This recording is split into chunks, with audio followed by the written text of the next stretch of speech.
You're watching Veterans Week coverage on ESPN, brought to you by USAA. Welcome to college football, presented by Xfinity.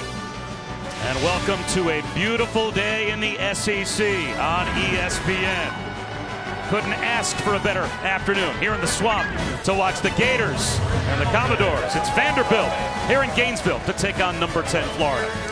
Hi again, everyone. Bob Wischusen alongside Dan Orlovsky. Allison Williams will join us in just a moment. We all want to see, and Dan Mullen wants to see, how his team is going to bounce back off a really disappointing loss last week to Georgia. And we're going to find out a lot about Dan Mullen as a leader and a galvanizer, rallying this team and making sure Georgia doesn't beat this Florida program for the fourth straight time after their loss. This is a big moment for this football team, not only for the rest of the season, but the reestablishment of their program. And Dan Mullen wanted to know what type of a competitor his players were. That was the message. Allison, the question is, did the players get the message? Well, that answer will be determined by their play on the field, but they're saying the right thing. Receiver and team captain Josh Hammond told me that they are excited to get out here and just get that taste out of their mouths from the loss to Georgia. He said, we have to stay focused because if we win out, we'll be in a good position for the postseason, regardless of what happens with Georgia. He said, today will be about the character of this football team, and tight end Kyle Pitts told me it's not just about beating Vanderbilt, it's about reestablishing our dominance. And also getting the message, Dan, that their hopes are still alive, albeit slim, to get to the SEC championship game. They have to win out, that's clear. And they are going to need Georgia to lose twice against competition that's certainly not going to roll over these next 3 weeks for the Dogs. And that's the message. Don't make one mistake turn into two. Take care of your business. And the kickoff rolls out of bounds as Florida won the toss and opted to take the football. So they're going to start at their own 35-yard line. And it's not often in college football these days that you talk about a tight end. Free kick out of bounds, kicking team number 37. The ball will be placed at the 35-yard line, first down. A tight end being the focal point of a team's offense, but Kyle Pitts is becoming exactly that for the Gators. Yeah, I mean, I want to talk about him because he's been the difference maker for this Florida offense. I'd say the biggest thing you've seen his growth really from the beginning of the season to now, he is such a refined route runner, and he's running them like an athlete rather than a kid who's just athletic.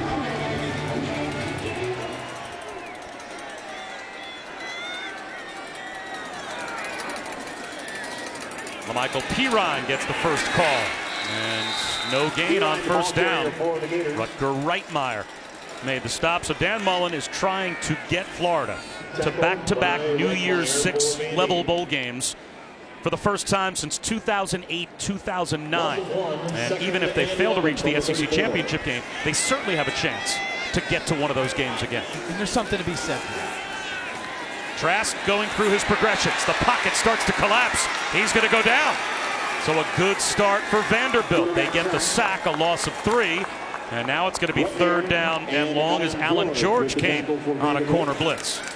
Well, for Kyle Trask today, I mean, this is an energy game. You've got to impact from the inside out your football team, and then watch the movement by this Vanderbilt defense. It's going to be so important because there's going to be constantly changing, and then continue to get the ball out to your playmakers. Only a 3-man rush and a swing pass to Pirine on third and long. It'll be about 1.5 yards shy of the first down. So now fourth down and 1.5 yards for Florida on their own side of the 50. And the offense looking over, seeing whether or not it's time to come off the field. And it looks like they're going to stay on the field. How about this early decision for Dan Mullen? Well, this sends a direct message to your football team, one, and two, tells you exactly what Dan Mullen thinks of Vanderbilt's offense in trying to take advantage of, infuse some energy into his football team.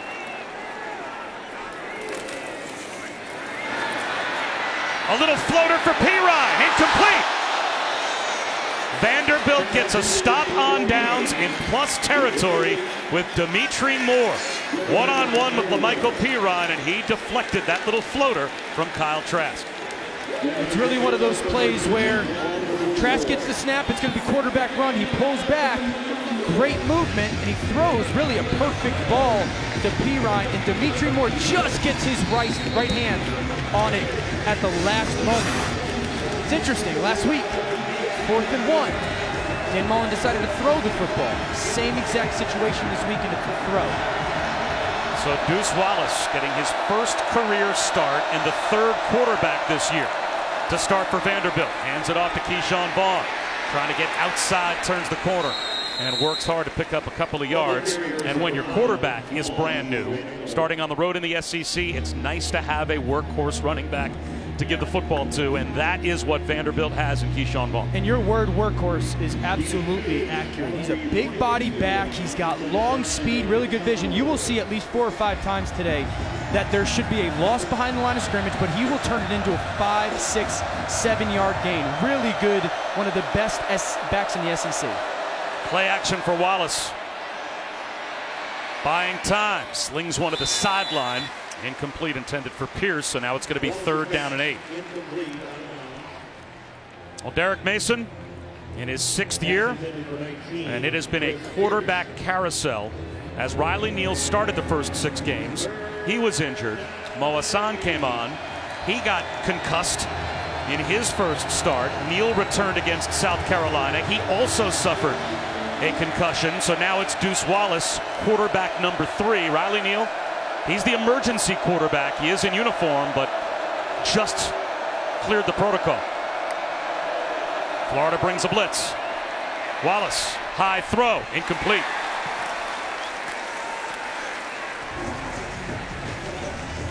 Great response by the Florida defense. So you're going to get this ball tipped right at the line. Mo Wallace is trying to hit an in-breaking route. Excuse me, Deuce Wallace trying to hit that in-breaking route. Good job by Florida defensively of having their coaches back with his aggressive decision. So Harrison Smith, the sophomore walk-on punter, will try and pin the Gators deep. Flags down. Freddie Swain's going to let this one bounce, and it's going to die perfectly at the 5-yard line. We'll have to check the penalty markers, though, back at the line of scrimmage.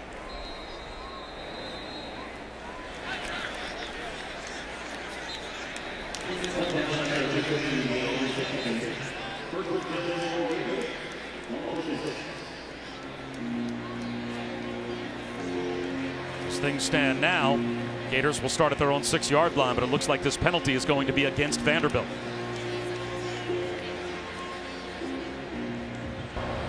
Illegal shift, kicking team number 42. That 5-yard penalty will be assessed at the end of the kick. First down. So that will bring the ball out to the 11-yard line for Dan Mullen's group when we come back.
NFL Primetime is back. Primetime's available Sunday through Wednesday only on ESPN+. And hard to believe it's already week 10 in the NFL. Our Monday Night Football matchup this week, a good one. The 49ers, the final unbeaten team, take on Russell Wilson and the Seahawks. A big NFC West matchup at Levi Stadium. 8 Eastern on ESPN, ESPN Deportes, the ESPN app. Our coverage begins with Monday Night Countdown at 6. Kyle Trask back to throw. Sets up a little wide receiver screen. And that's going to be good for a first down. As Tyree Cleveland picks up 10 out to the 21-yard line. So one snap and the Gators give themselves some breathing room. Florida's screen game is literally their run game. And the defense for Vanderbilt has to treat it as such. It can't be just shut down the run. It's got to be shut down the run and Florida's screen game. Four-man rush. That's well picked up. And wide open. There's Kyle Pitts. The tight end makes an early impact. Trask back-to-back completions out to the 42. Gain of 20. Let's check in with Matt Barrett. Gentlemen, good afternoon. Time now for the CarMax Drive It Forward update. Checking in on SMU, coming off the loss last week on ABC. Shane Buechele to Kyle Granson, 22 yards. Ponies up. Well, the wide receiver screen game working well on this drive for Florida as Josh Hammond picks up 9. And from the 11-yard line, 3 snaps, and the Gators in plus territory. The telling thing for those 3 plays, or the interesting, watch how quickly the ball comes out. Like, the plays happen so fast that the pass rush is completely taken away by Florida's offense. Now Michael Pirine looking for a cutback lane, does pick up the first down.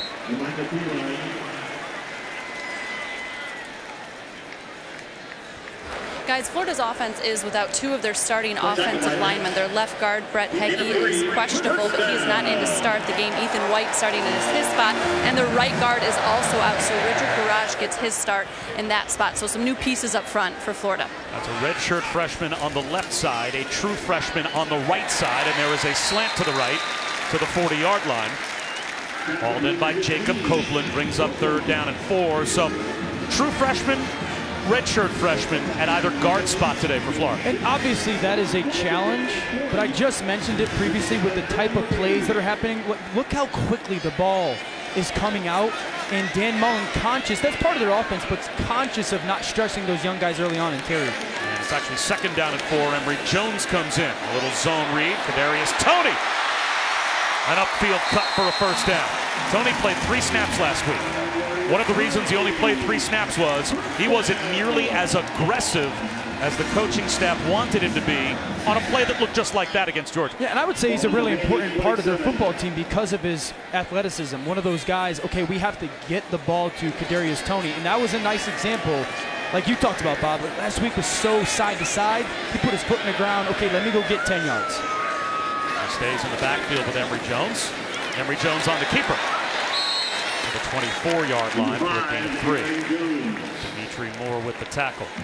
Emory Jones, the highest rated quarterback that Dan Mullen has ever signed as a head coach. He was originally committed to Ohio State, but then the quarterback carousel brings him down to Gainesville.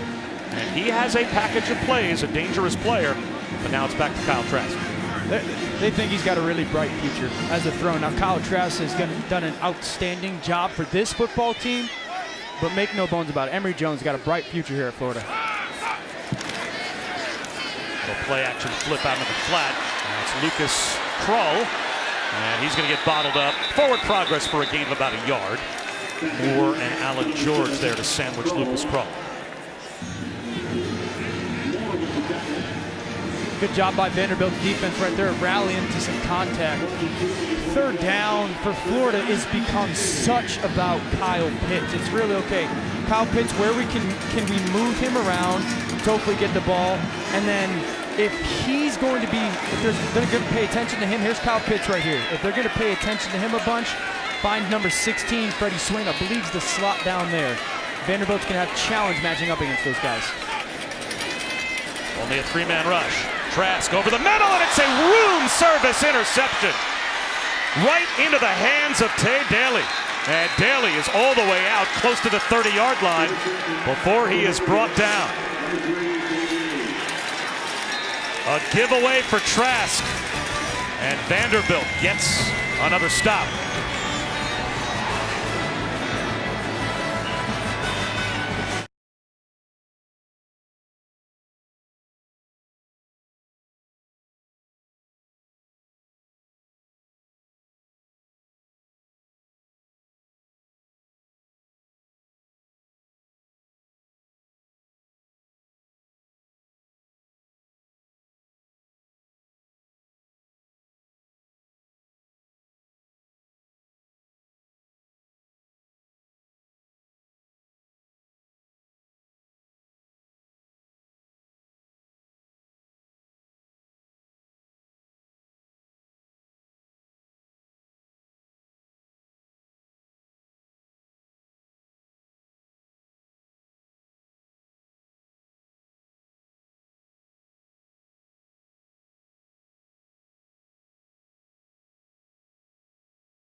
ESPN College Football is presented by Xfinity.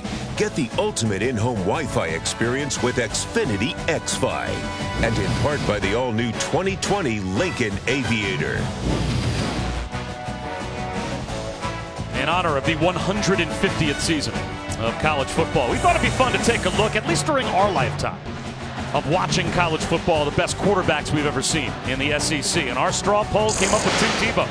He was number one. Here's the rest of our top 5 from 1980 to the current day. It's a pretty good list. I've got no disputes with this list. Really difficult decisions, though. Keyshawn Vaughn picks up 4 yards. How about the turnover by Trask, and was he to blame? Well, it's a little bit on Kyle Trask, and it's a lot on Kyle Pitts and just their communication. So this is Pitts right here, and here's the safety. Now pay attention to a couple of things. I'm going to freeze this. So Kyle Pitts has to go and get in front of that safety space. But watch right here as I play it, the hesitation that he plays with. See, he hesitates there, and that allows that safety to cross, to kind of come in front of him and turn it into an interception. Another handoff, bouncing it outside as Vaughn gets down the sideline. And he has a Vandy first down out to the 45-yard line. Another update with Matt Barry. Okay, guys, time now for the LL Bean studio update. They have those oars out early on ABC. Tanner Morgan and Rashad Bateman, 66 yards. First time Penn State's allowed points on their opponent's opening possession. 7-0 Minnesota. So Minnesota strikes first against Penn State. Vanderbilt with a stop on downs and an interception on the first 2 possessions of the game for the Gators. And they'll hand it off to Keyshawn Vaughn, and he will dodge a tackler at the line and pick up a couple. Dontrell Miller brought him down.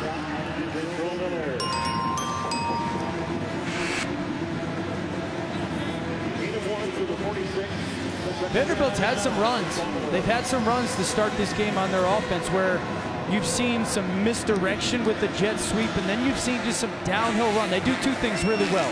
They will go double teams and run a duo concept, and then they will run the outside zone. And that can be an effective game plan for them today. Right up the middle this time for Vaughn. A nice jump cut to avoid a tackler in the mosh pit and pick up about 2.5. It'll be 3rd down and a long 5.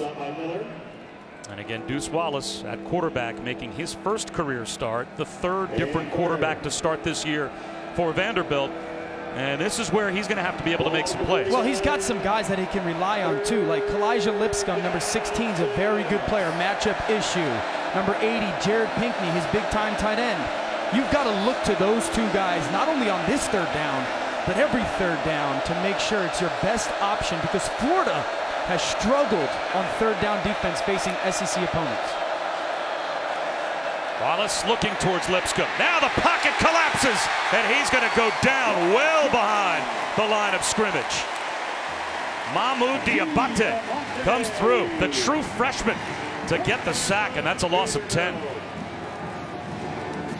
Really nice by Diabate. He starts at the bottom, patience, and then he sees a seam, hand swipe, and gets the Deuce Wallace. But you put the speed on the outside, you allow him to loop back through the inside, tell him find the gap that you want and go attack. Good job by Florida's defense, 2 series in a row, getting off the field on 3rd down.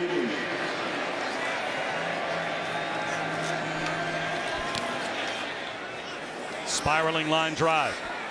Freddie Swain with a fair catch inside the 20-yard line. Gators ball when we come back.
This season, Taco Bell is celebrating student sections and passionate fans like these by awarding the Live Moss Student Section of the Year.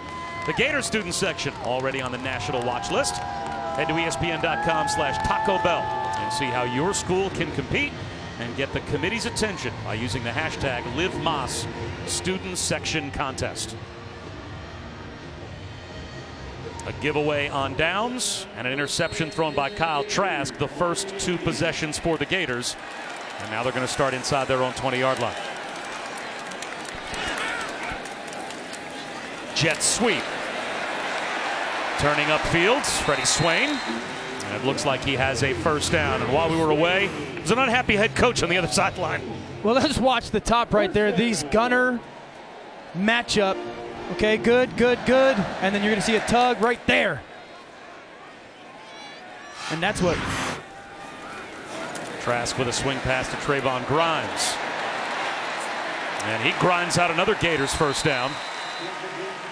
I guess this is the reaction of the head coach when his gunner gets grabbed right in front of him. Yeah, you're seeing grabbed him right there.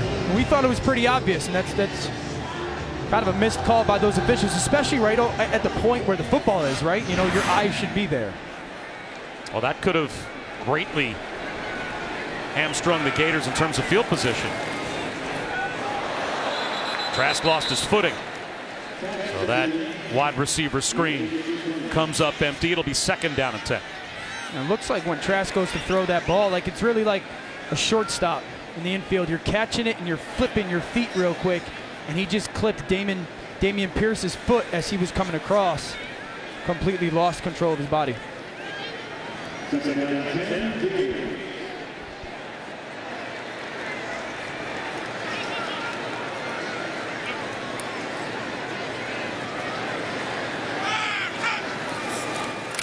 Play action for Trask. Underneath, throws it behind Damian Pierce, but he makes a nice adjustment and breaks a couple of tackles and spins for a Gators first down. It's an 18-yard gain as he went right through the arms of Cam Watkins. Outstanding job by Trask. He wants to throw this seam to Pitts. It's not there. The linebacker's in the way. If he's in the way, that means no one can be covering the tailback, and then great effort and balance by Pierce after the catch. Really good decision by Kyle Trask. Back to Emory Jones at quarterback.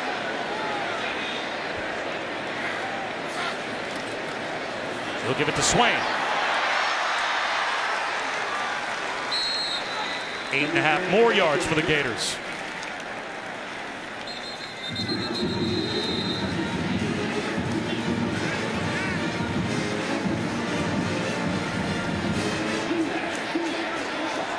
Brandon Maddox being helped off the field.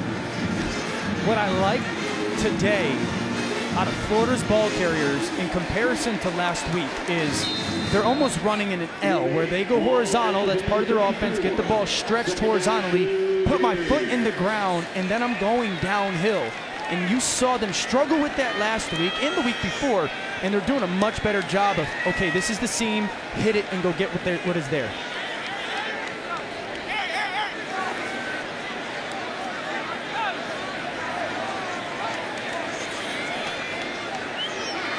This is the guy that's in stress right now for this defense. Jones from the pocket throws one into traffic, trying to find Van Jefferson. It'll be third down and a long 1.5 to 2. Yeah, I thought that was a run look more for their offense because that defender that I circled is so in between. Make him have to get in the box. Make him have to come and impact that ball carrier, Emory Jones. How would you feel about this a quarterback if you're Kyle Trask?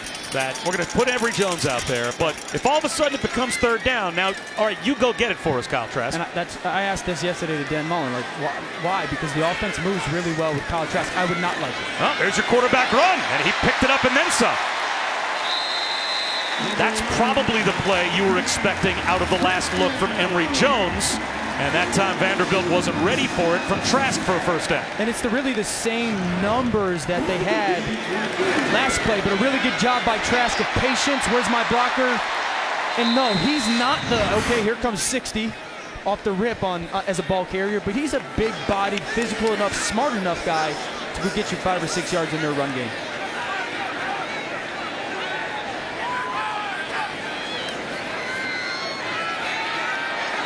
Floating one down the sideline, looking for Pitts, and it's incomplete off his fingertips.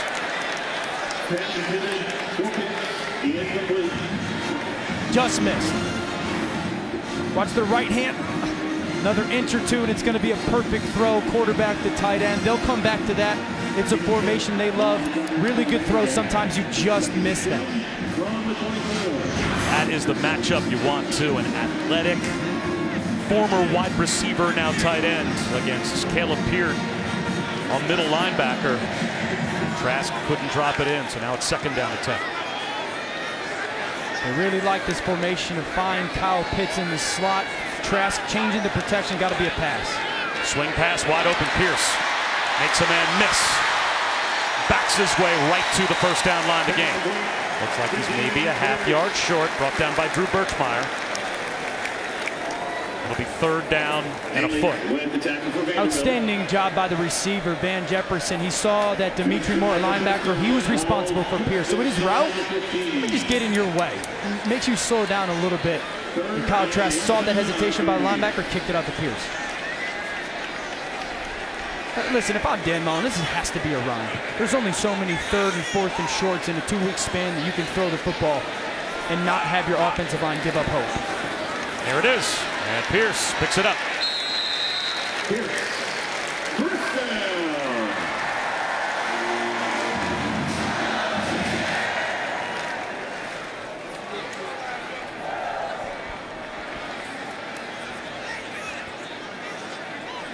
Ball to Bears on 13.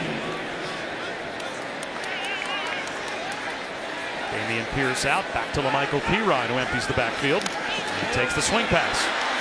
Gets to the 10. Inside the 5, and he's down to about the 2. That is good for a first down for the Gators. It's first and goal. They'll mark him down right about the 3-yard line. Watch these receivers block. Okay, Kyle Trask kicks it out to the right of the screen.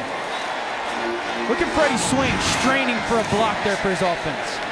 Pirine blown up in the backfield. That seemed to be mistimed from the start for the Gators. Just a little hesitation at the snap. Threw that timing off, and Cameron Tidd knifed through. Almost untouched to make the stop.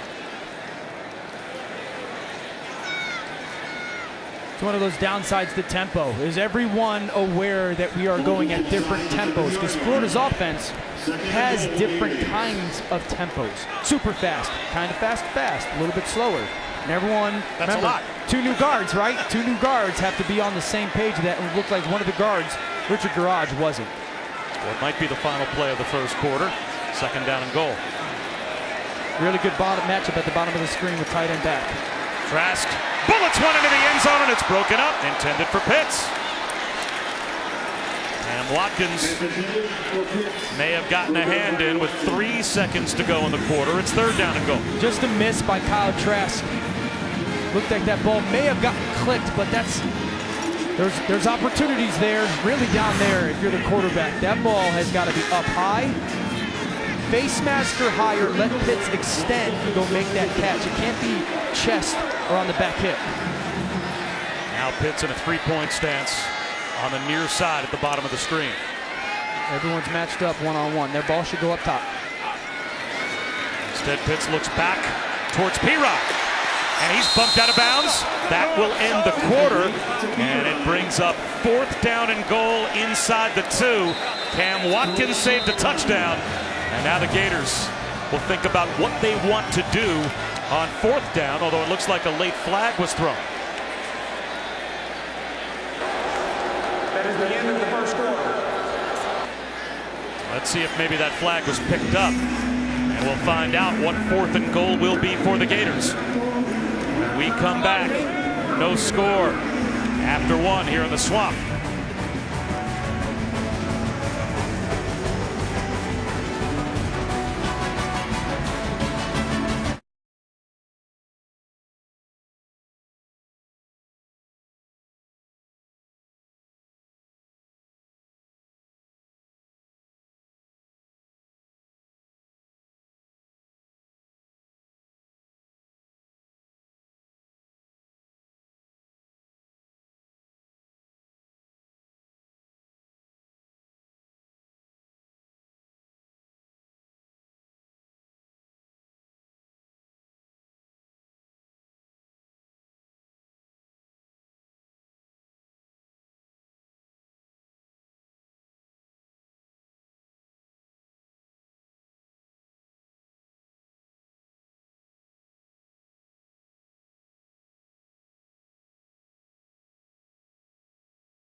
Welcome back to ESPN's College Football, presented by Xfinity, part of Veterans Week, brought to you by USAA.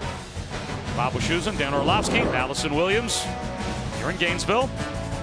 And Saturday Night Football, presented by Bass Pro Shops and Cabela's, tonight at 7:30 Eastern, ABC and the ESPN app. Undefeated number 5 Clemson taking on NC State, trying to continually make their case that they belong in the college football playoff. We start off the second quarter here at the Swamp with the Gators going for it on 4th and goal at the 1.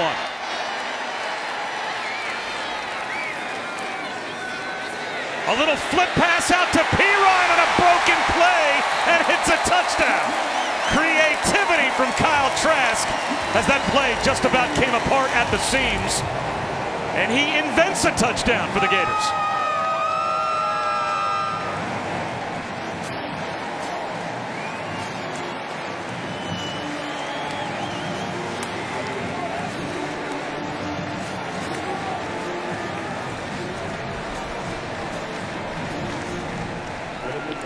Dan, hard to believe that's the way the head coach drew that one up. That's how the great ones draw it up, man. Gets stepped on coming away from center. Stepped on and then an underhand flip 5 yards forward. It worked. Gators up. That was funny.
ESPN, home of the New Year's Six and the College Football Playoff.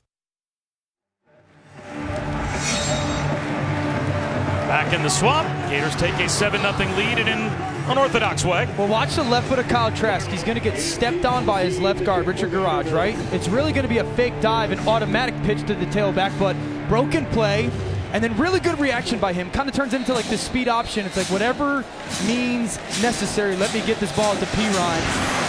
Scoreboards don't have box scores. 7-0 Gators. Over 10-yard line. And getting to the sideline is Marlowe. Pretty good return. Let's go back to Matt Barry. Okay, gentlemen, pair of updates for you. Start with Minnesota after Penn State march right down the field, courtesy of Journey Brown. Chris Altman-Bell, little slip screen, 21 yards. Golden Gophers take a 14-7 lead, that over on ABC, and easy work right now for the Buckeyes. Justin Fields to KJ Hill. After an onside kick, they executed it. 21-0, all Ohio State. All right, Matt, thanks very much. That is a reserve defensive back, Brad Stewart, down as they're taking a look at his left knee on the kick return as the Gators have the 7-0 lead. So we'll step aside just for a moment.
Back in the swamp where the Gators have the early 7-0 lead. Abelshuse and Dan Orlovsky. Allison Williams. Perfect college football Saturday here in Gainesville. Just underway in the second quarter. And Florida struck with a touchdown on a 4th down and goal at the 1-yard line. So now with good field position after a terrific Javion Marlowe kickoff return. See if Vanderbilt can respond with an empty backfield.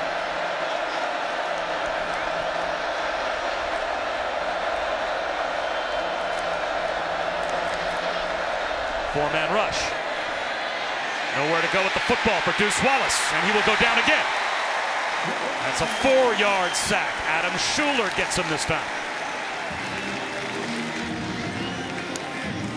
Interesting play call. I mean, I would have just like, you put him in empty, and you're going to hold the football and try to push it downfield, and Schuler's right there. I mean, you're not built to play in a spread out empty football game when you're trying to throw the football downfield if you're Vandy. Like, I don't mind you going in empty if it's going to be a quick screen, get the ball out, completion, a couple yards. But do not get into a empty game and stress your offensive line like that. Keyshawn Vaughn, he can't take the stress off their offense with a gain of 2. Zachary Carter stuffed the middle for the Gators.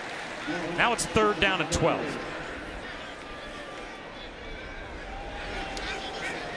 You got a quarterback making his first start on the road in one of the most hostile environments in college football, the Swamp, and you've been in 3rd and long 3 times already in the first 17 or 18 minutes of this football game. So if I'm Derek Mason and their offensive coordinator, Jerry Kadowski, like this has got to be something that I'm getting out of Deuce Wallace's hands fast, because Todd Grantham and Florida's defense is going to come after you.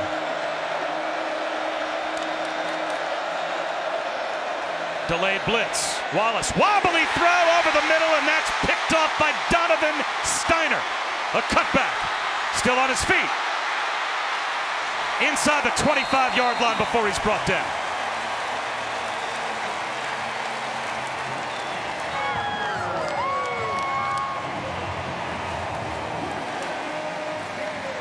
Third interception of the season for Donovan Steiner. Steiner drops down from the right side of the screen. It's really man coverage. He's a thief guy. Come to steal everything that you have. Outstanding job of playing the quarterback's eyes, being exactly in the throat, and then you see the athleticism after the interception. But nice play call by Todd Grantham, and then execution by the Florida secondary. So for Deuce Wallace, add in his numbers from last week. Last week's game and this week's game combined, he is 8 of 20 for 30 yards passing and 3 interceptions. Malik Davis on a swing pass. Down to about the 12-yard line before he's brought down. That is good for 10 yards as they mark him down right at the 13, but that's a Gator first down. Spread them out, make them match them up. Spread them out if you're Florida and make Vanderbilt match up, because they have so many weapons on the outside. You can't be right as a defense, and if you play zone, you give us space, and that's why you're seeing all these quick screens. Up the middle goes Trask. Down to about the 9-yard line. Kyle Trask has 13 completions to 9 different receivers already, and it's early in the second quarter, so they are spreading it around. And Dan Mullen has talked about that, like how it helps his recruiting, because when you come to Florida, it's not just a one-man show. It's everybody's going to have a bunch of different touches, and there are some schools, listen, if there's a superstar, they're going to get him the football, but Florida's one of these offenses where you come and you're going to make sure you get your worth of touches. Freddie Swain and Van Jefferson aren't even 2 of the 9 that have caught balls so far. That's 2 regular targets for Trask. Malik Davis stuffed at the line.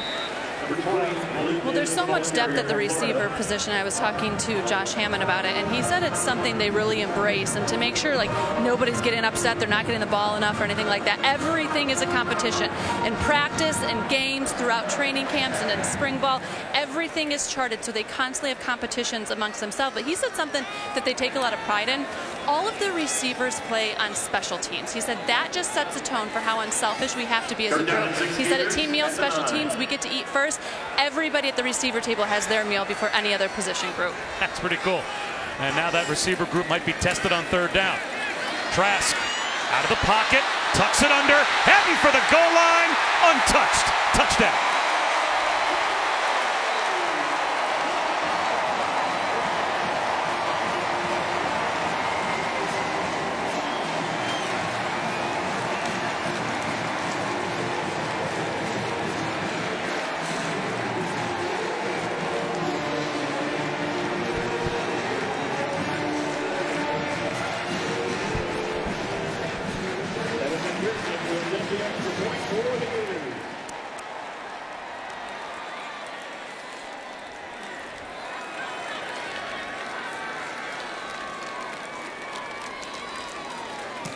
Evan McPherson makes it 14-0 Gators. And Dan, when you get a pick, you want to turn it into 7. That's exactly what the Gators did. Complimentary football. Steiner there with the pick. Not only the catch, but the run after. And then Florida's offense takes advantage of it. Kyle Trask, great patience. Go get a 14-0 at home.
Speed of Xfinity X5, you can stream live games from any corner of the house.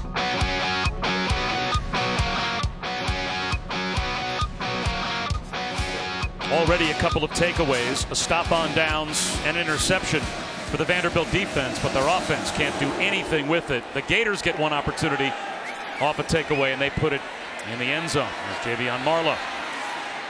And this time he is brought down at about the 23-yard line as we take a look at today's Wendy's Weekend Watch. Some other college football games we will have on our air, and maybe the most pleasant surprise day of all of these teams. It's going to be that Kansas State-Texas game we'll see on ESPN as soon as we're done and head to Austin. Coach Kleiman, he has that culture reinstilled We've in Manhattan. We've seen them twice this year, right? We saw them play on the road and win at Mississippi State, and then we saw them at home with the massive upset against Oklahoma. Really well-coached football team, do some things differently with their offense, utilizing a fullback, and they're really disciplined in how they play. Nowhere to go for Keyshawn Vaughn. He lost 3, and he did well to not lose more. Jonathan Bernard was in the backfield, and now once again it's Brad Stewart down. Stewart was shaken up on the kickoff return earlier as they were looking at his knee.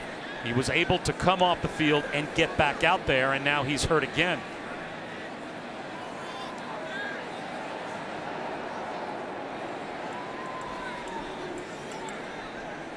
So we'll step aside as once again they have to take a look at Brad Stewart.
ESPN Plus is your home for thousands of live events and exclusive originals. Sign up today at espnplus.com. Back here in Gainesville. The injury timeout, Brad Stewart this time helped back to the locker room rather than the Florida sideline. He suffered a knee injury for the second time here in the first half. And once again behind the sticks, that's Vanderbilt. Screen pass. And Johnson maybe got back to the original line of scrimmage. Watch number 2 in blue, Brad Stewart. And it just looked like his knee locked up on him, Dan.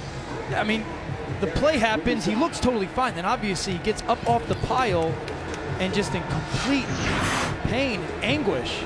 You hope that he's okay, but it might be something where that knee is just a little loose. Last completion for Deuce Wallace was his first of the game. 1 of 4 now for 2 yards and facing 3rd down and 11. The Gators bring a blitz. Wallace, no chance. Down at the 11-yard line. Diabate again, the true freshman, comes untouched.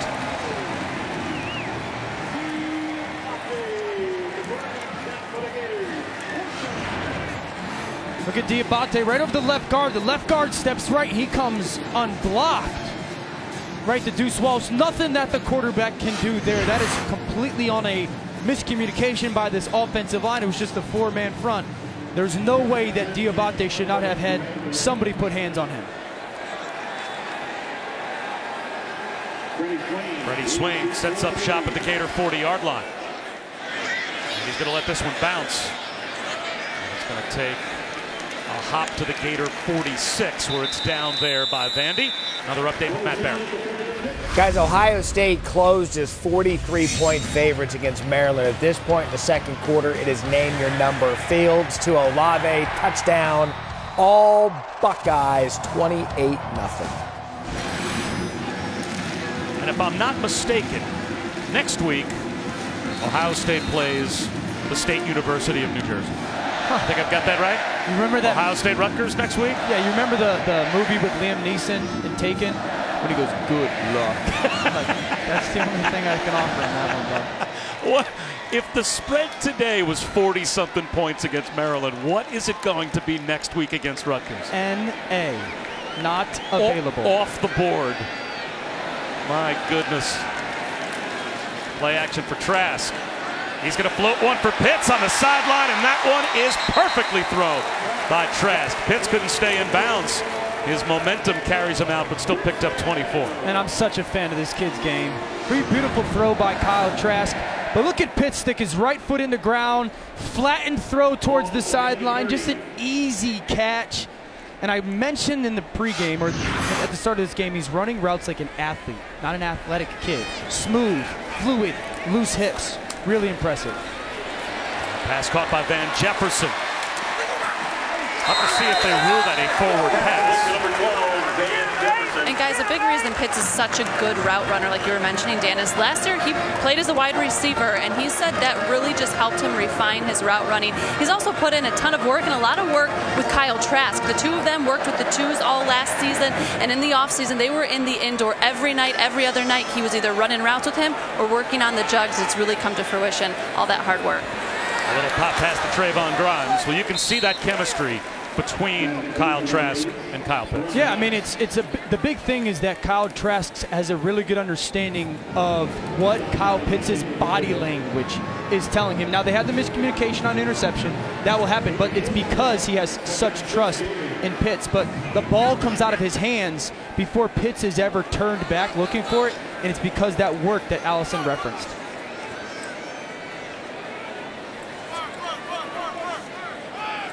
Vanderbilt shows blitz, no one in the middle of the field, and instead a pass outside intended for LaMichael Pirine goes incomplete. So now it's going to be 3rd down and 7. Surprised that Trask didn't look for Pitts in the middle of the field, as there was no one between Pitts and the end zone except man-to-man coverage. Yeah, Vanderbilt decided to blitz everybody and play cover 0, and Trask just thought LaMichael Pirine on a hitch route was a good matchup. I'm always a fan of cover 0, get the ball out now on a screen, or let me take a shot downfield, because those guys on defense are playing flat-footed, expecting it to come out in short.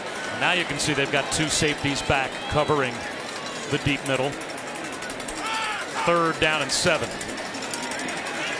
Trask under pressure, and that's a big stop for the Vanderbilt defense in the red zone. Andre Mintz is able to get the sack on Trask, and that'll bring the field goal group out from longer range. Look at the eyes. Okay, Kyle Trask gets that snap. He's staring to the right a little bit. The safety moved, and he hesitated. He had Van Jefferson crossing. Just that trust of his eyes on that play wasn't there. It's been something that he's been really good at. He peeked Pitts one-on-one. The safety went that way. Drive that ball to Van Jefferson right down the middle of the field. Evan McPherson, 26 of 29 for his career. About as good as you're going to get in college football. This one from just over 40 yards. The announcer jinx remains intact. Yeah, that won't find its way to Twitter. I apologize, Evan McPherson. That's on me.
Kyle Trask stopped with a sack on 3rd down, and then Evan McPherson can't hit from 40 yards out. And so the Gators settling for a 14-0 lead. 6.5 minutes to go before halftime. And Derek Mason's team will start the second half with the football. If they could get anything going on this drive and maybe get some points on the board before halftime, they can still make this a football game. But they've got 4 yards of offense through the first quarter and a half. That's not good. Well, check this out. Good analysis. That is not good. Not enough. I think you got to rely on Keyshawn Vaughn here early on. Let me hand the ball off to him. Make some yards in our run game. Well, maybe a jet sweep to get Elijah Lipscomb involved. That's the first time they've been able to get him in space. And it looks like he is able to pick up their second first down as we take a look at today's hardest working player, brought to you by Duluth Trading Company. Diabate's had an outstanding start to this football game as a rush specialist. Todd Grantham's put him on the line of scrimmage in their bunny package, their speed package. One time he beat a blocker, one time they gave him a free pass. But a really good start to this football game, because remember, they're playing without Jabari Zuniga, one of their great pass rush specialists. Diabate's going to have more opportunity because of that. Ball to the short side of the field, breaks a tackle, and gets to the sideline right at the first down marker. It looks like he picks up 9. James Houston bumped him out. That's a good start to this drive, though. Elijah Lipscomb, you get the first down play. Keyshawn Vaughn, you get the next play. It should be that back and forth between Lipscomb, Vaughn, and Pinckney. How many times can we find ways to get those 3 the football? That's the best chance for Vanderbilt to move the football.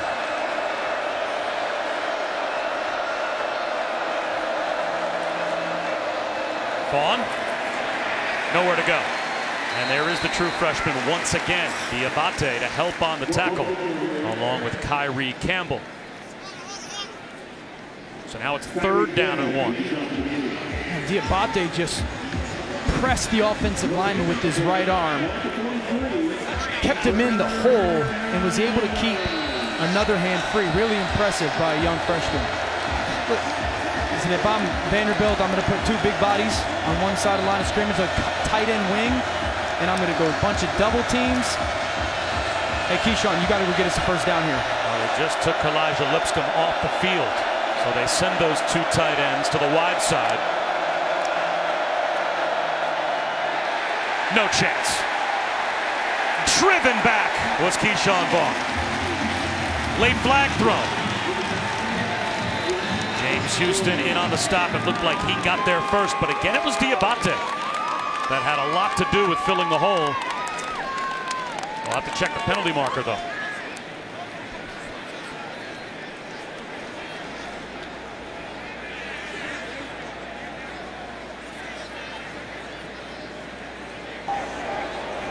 After the play, unsportsmanlike conduct, number 5, Vanderbilt, his first of the game, 15-yard penalty, 4th down. So Keyshawn Vaughn picks up a 15-yard penalty, and now he's over on the sideline, towel on his head, alone. He doesn't seem to be a guy right now that's spending a lot of quality time with his teammates on the sideline. Seen some frustration show, right? Like, not getting much blocking right now up front. He's the only chance this offense has really to be successful outside of Elijah Lipscomb. And just to get stuff like that on a 3rd and 1, it's frustrating.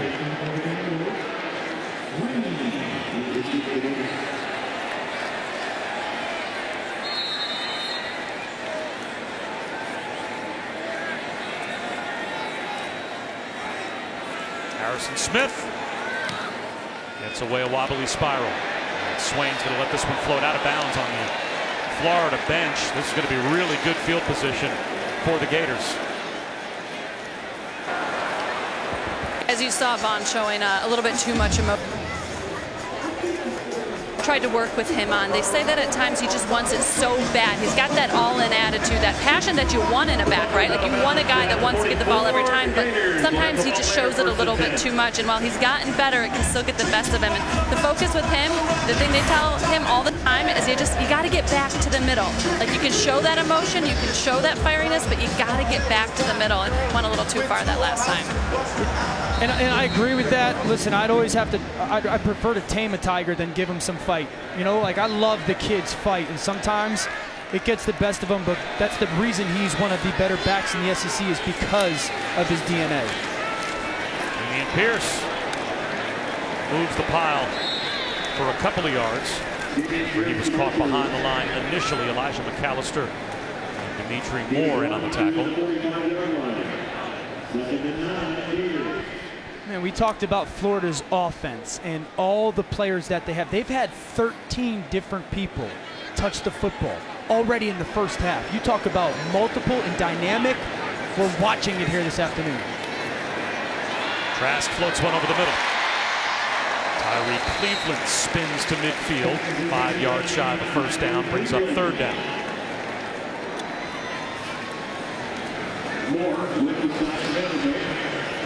You know, we've seen this Florida offense so far on third down. It's been the, okay, where's the Kyle Pitts play?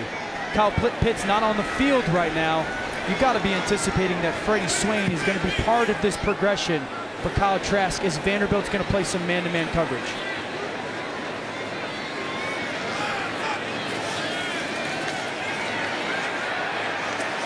Low throw. Jacob Copeland tried to scoop it up, and it looks like they're going to give him the catch. It's a Gators first down. Outstanding job by Trask. Vanderbilt showed man. They changed at the snap and then played cover 2 zone. And then really well done by Copeland of finding a soft spot in that zone to secure that catch. This play is under further review. The Gators wanted to hurry up and snap it, and the replay booth said not so fast. So they lead course of them, and they want to take another look and see if Copeland did indeed get his arms under the football. Let's take a look. That looks incomplete. Weird hands by Copeland right there. Like, you really want to go down and try and connect your elbows. Referee's right shoulder's not giving us some love there, but you really want to go down and connect your elbows as you're going after that catch. See his hands separated, right hand on top of left there. You'd really like to see both hands down, palms up, elbows almost touching to make sure that ball can't slip through, because it looks like the point of the football is going to get to the ground there. The ball can hit the ground if, in the opinion of the officials, you have a firm grasp on it and you have made the catch, the ball touches the ground. But if in any way you use the ground to secure the football, that's an incomplete pass. And it certainly looked like he used the ground there to trap the ball. And this is why I agree with you, Bob, because his hands end up at the other side of the football, like the other point of the football. It's not on the fat part of the football where you think, oh, he's got complete grasp of it. He caught the back end of it, and I think he got helped by the field. After further review, the pass is incomplete. It'll be fourth down. It'll be fourth down for Florida at the 49-yard line. Please reset the game clock to 2 minutes, 56 seconds. I'm not sure if they showed up on the big board here in the swamp the same replay that we just saw, but hard to believe that Dan Mullen, if he saw it, would have been that upset. That looked like that was the right call made. Here's his reaction when he hears the decision.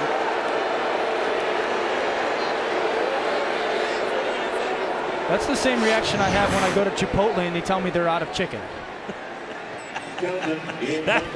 That's a curveball in your life that very few of us could appreciate. Same reaction. And I love his energy, and I love that he's stumping for his guys, and I appreciate it, but I thought that was a pretty clear job by the replay booth that ball was not firmly caught by Copeland. So the first punt of the game for Tommy Townsend. C.J. Bowler with a fair catch. inside the 10-yard line. Another update with Matt. Okay, guys, coming up in the Lexus halftime report, the very latest on Chase Young of Ohio State, plus Minnesota rowing that boat today against Penn State and undefeated Baylor in a frog fight with TCU. Jesse Palm and Joey Galloway join me coming up at the half. All right, Matt, thanks very much. Bob Wischusen and Dan Orlovsky. Allison Williams down to the last 2:49. And Keyshawn Vaughn, they had the right cleat off, and they were taking a look at either his right foot or right ankle after that last possession. So he is off the field, and his team is backed up at their own 9-yard line. Keon Brooks takes the handoff. And he ends up pushing the pile for 3 yards. Time for our Aflac trivia question. Name the only 2 players for Vanderbilt to average over 100 yards rushing per game in a season. 2 backs have done it. Here's a hint. He might be one of them. Can you name the other? And right now, Keyshawn Vaughn is over on the sideline. I could not name that second one till you told me. Brooks again. Oh, he might have gotten a face mask pulled by Grenard. And that's going to bail out Vanderbilt. Give them a free first down and push them out to about their own 25-yard line.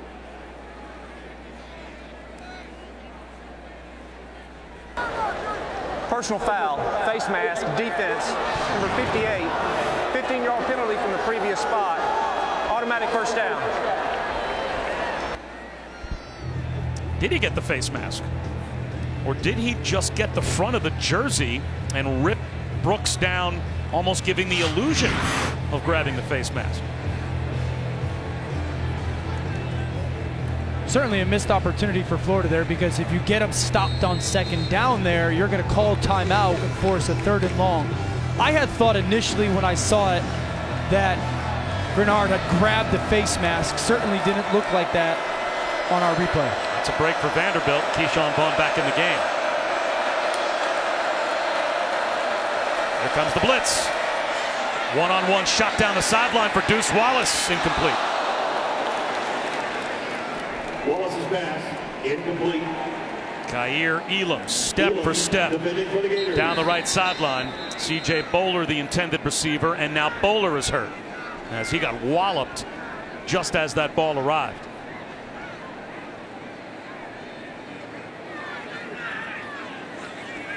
Sean Davis came over and laid out C.J. Bowler.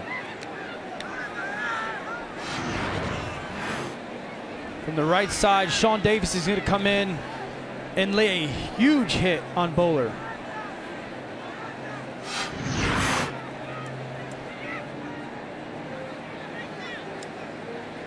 Now that first replay there looked like you may be able to make an argument there was targeting. Was that a shot to the head on a defenseless player on his way down by Sean Davis? We'll see if the replay booth wants to take a look at that element of the play. This might give us a better look.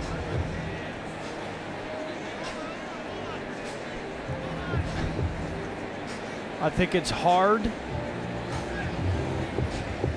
It's hard to say that that's not. It is hard for me to sit here and go, that's not a shot to the head of a defensive player. Defenseless player. It's not crown of the helmet, obviously, so there has to be a launch, some indicator of targeting. He does turn, but then makes what I would consider to be forcible contact to the head of a player that was not able to defend himself on his way down. And C.J. Bowler is being slowly walked back to the bench.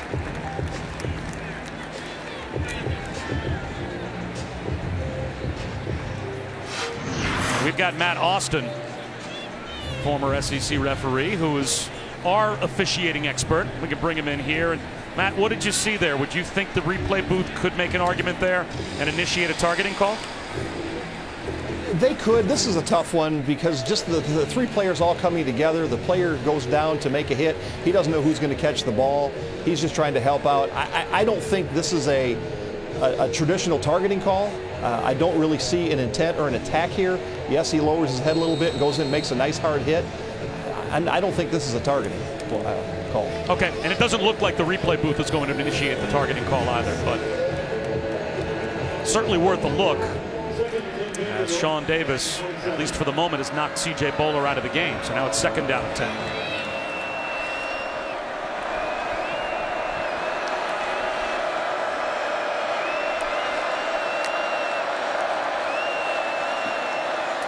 Wide receiver screen. Lipscomb cut down at the 30-yard line. Let's see if Dan Mullen calls a timeout before 3rd down with 1:28 to go in the first half, and it looks like that is what the Gators will do, so we can answer our Aflac trivia question. Aflac. The only 2 Vanderbilt players to average over 100 yards rushing per game in a season. Keyshawn Vaughn is one, and Corey Harris, all the way back in 1991, is the other. Keyshawn Vaughn has had such a nice career for Vanderbilt, transferring over from Illinois. And he's played 2 top 5 football teams this year, top 6 football teams in Georgia and LSU, and he's gone over 100 for both of them. So really good performances by him. He's the heart and soul of their football team. Something that's not easy to do. Keyshawn Vaughn in 2015 was the Big Ten newcomer of the year. And then last year was the SEC newcomer of the year. 2 respected conferences, right? Especially in the run game. Speaks to how good of a player he is. If you add up his numbers at Florida and Vanderbilt, he's over 3,100 yards rushing for his career. But now, his team faced with 3rd down and a long 6, close to 7. Here comes the blitz. Down goes Wallace again. This time it's David Reese. And the protection problems up front continue for Vanderbilt. They're just letting free runners have shots at their quarterback. And it's not complex or difficult stuff. They're just putting 3 defensive linemen on one side of the center, forcing the offensive line, all 4 of them, to go to the left. And then Reese comes unblocked. There's no back in the backfield. It's just confusion before the ball ever gets stopped on a simple defense by the Vanderbilt offensive line. And that's the quarterback getting an earful from the head coach, as the protection's just not there for Vanderbilt tonight at 7:30 Eastern on ABC and the ESPN app. Undefeated number 5 Clemson will square off against NC State.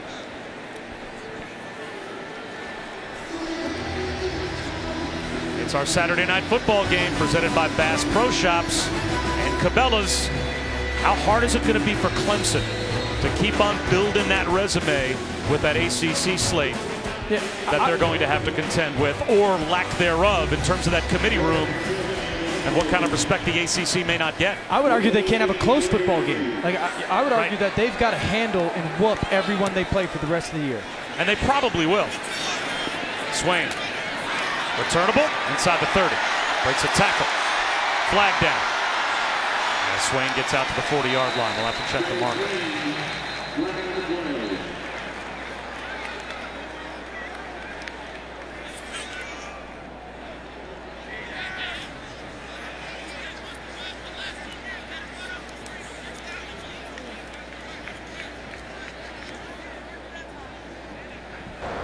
During the return, holding, receiving team, number 21.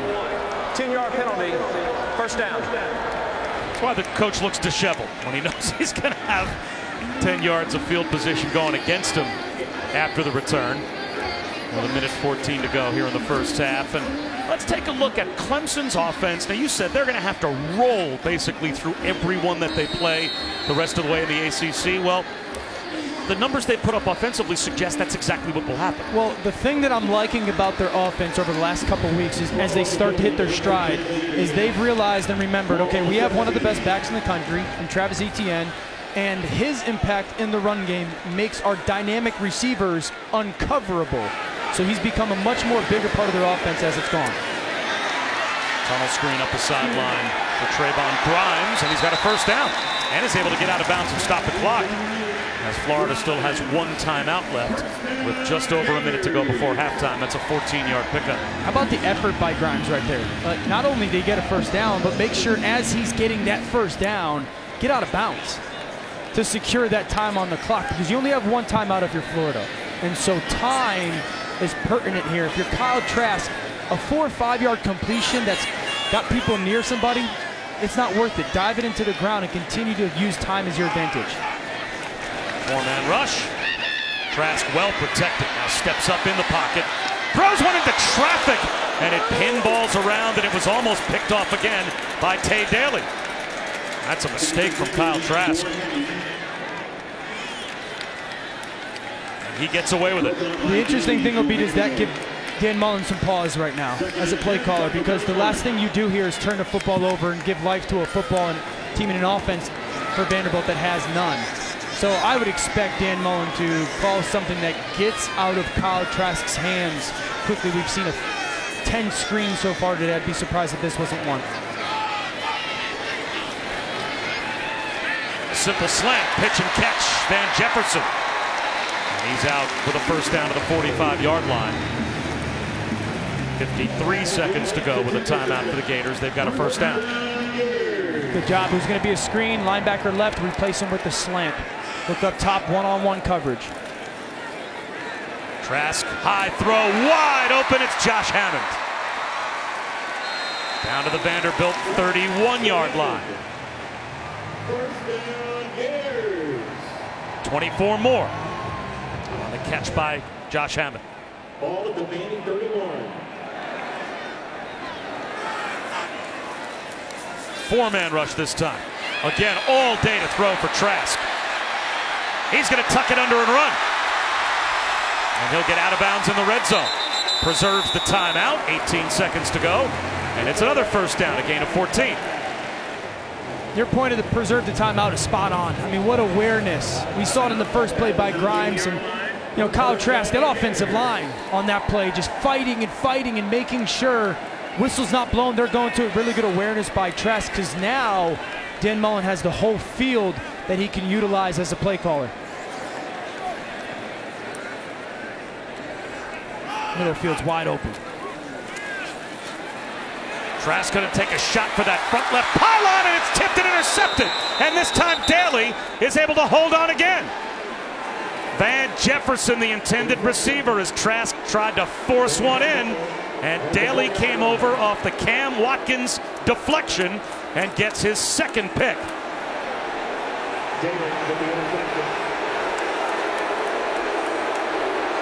It's ruled a pick on the field. Did he have control and stay in bounds?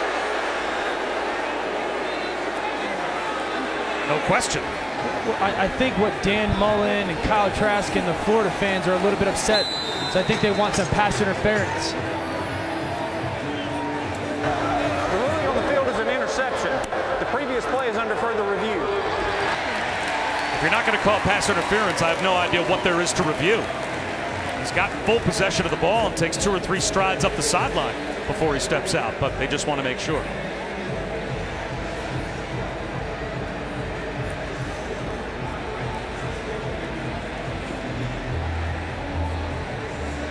Now, for a Florida fan that wants pass interference, Cam Watkins has the right in coverage to that real estate. How?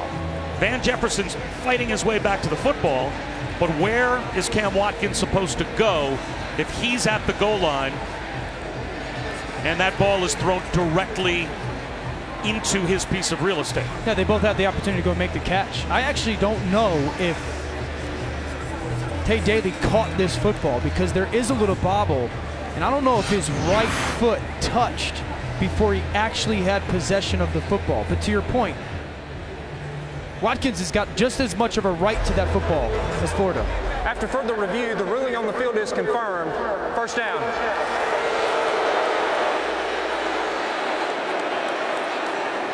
So that's another red zone turnover for Kyle Trask.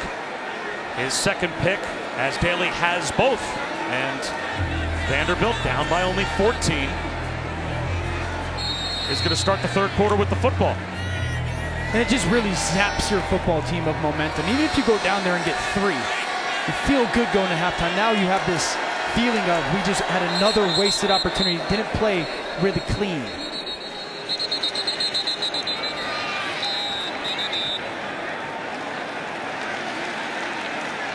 Florida may have called their final timeout. And I'm thinking the reason that they did that was Deuce Wallace took the snap, wanted to take a knee and go to the locker room. Florida, their third and final at the half. 30-second timeout. But rather than taking an immediate knee, he backed up all the way to the 1-yard line and took a knee. Watch as he backpedals here. His knee goes down at the 1. He doesn't even know. Just to confirm where he is. It's a dark place back there near your end zone. Trust me, man. Trust me. Wait a minute. Let me save everybody else. I'll get the joke out. Are you telling me that you have some type of a frame of reference for a quarterback maybe geographically losing his way near or in the end zone? I wish I would have looked back to avoid a mistake maybe previously in my time. Deuce much significantly more awareness than that. Well, now you got a quarterback that sneak forward because this ball's got to get across the goal line to avoid a safety. And they do push him out to the 1-yard line, and that will take us to halftime. So Dan Mullen with a 14-point lead at halftime, but saw his team make some mistakes. It's time for the halftime report. We send it back to the studio. Guys, thank you. You're watching Veterans Week coverage on ESPN, brought to you by USAA.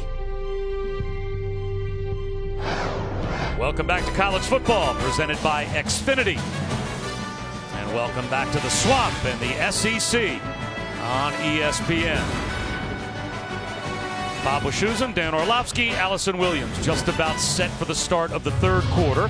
Deuce Wallace and Vanderbilt will start with the football, but they have not gotten anything going offensively. Their defense, though, has frustrated Kyle Trask. And Dan, a couple of red zone turnovers for the Florida quarterback. Dan Mullen wanted to see how his team would bounce back from a competition standpoint.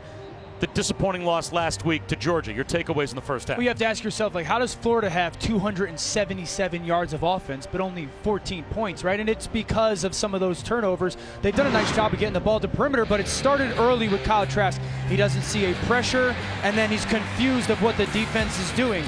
There's another example of a miscommunication. He forces the ball, trying to get the ball to Kyle Pitts. He trips over Pierce on an easy catch and throw, misses Pitts on the back hip, which would have been an easy touchdown. And Dan Mullen is probably telling him, like, listen, you're doing so many good things, and our offense is moving the ball so well, but some of these silly turnovers, these forced turnovers, are the reason why we only have 14 points on the board and this game isn't 28-0.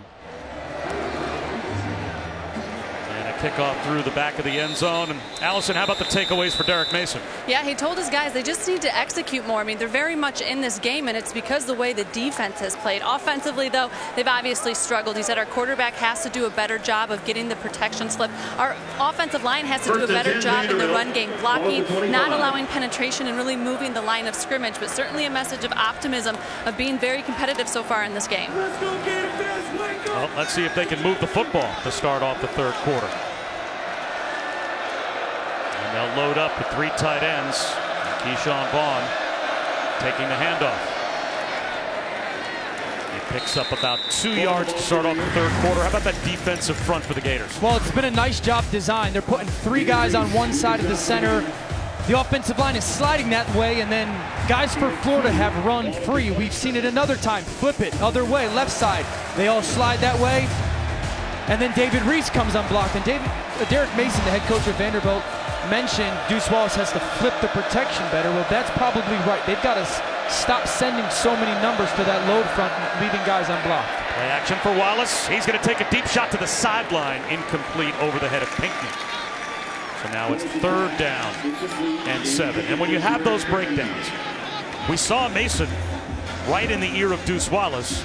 Is that a quarterback communicating to the offensive line problem, or is that a offensive line communicating with each other problem? Well, first of all, let me tell you it's a structure problem. The offensive line doesn't need to send everybody that way if there's not a threat behind the line of scrimmage. So I would say it's a plan problem, but then at the end of the day, the quarterback needs to make sure the offensive line is going where he wants him to go so he knows who's the problem for me in my protection.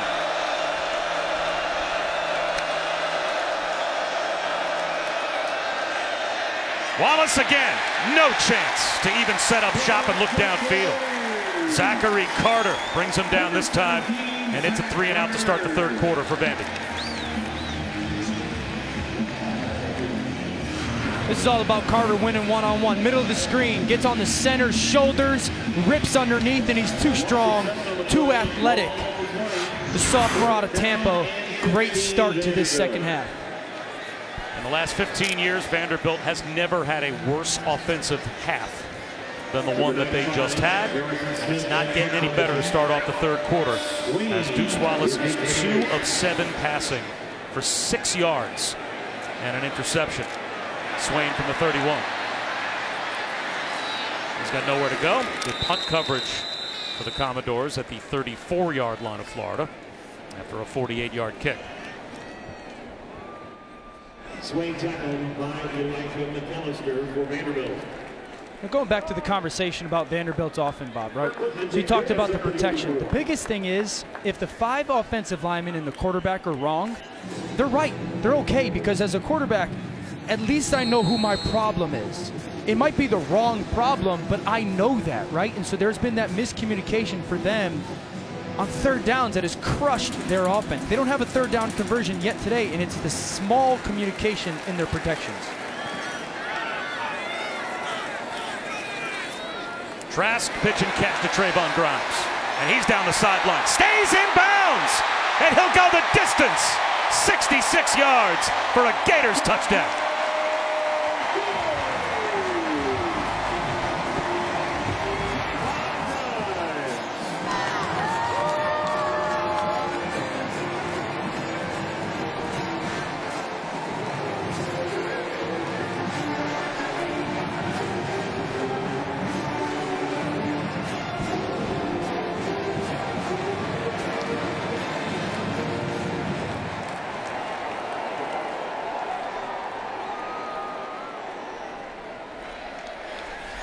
McPherson coming down the extra point.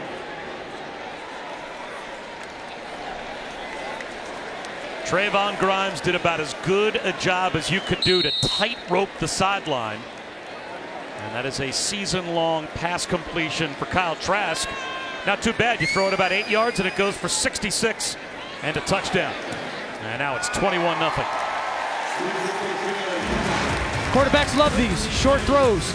Look at Grimes catch, put his foot in the ground, stiff arm, athleticism down the sideline. Gators jump out, 21-0 at home.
The College Football Playoff Top 25 Rankings Show, Tuesday at 7 on ESPN.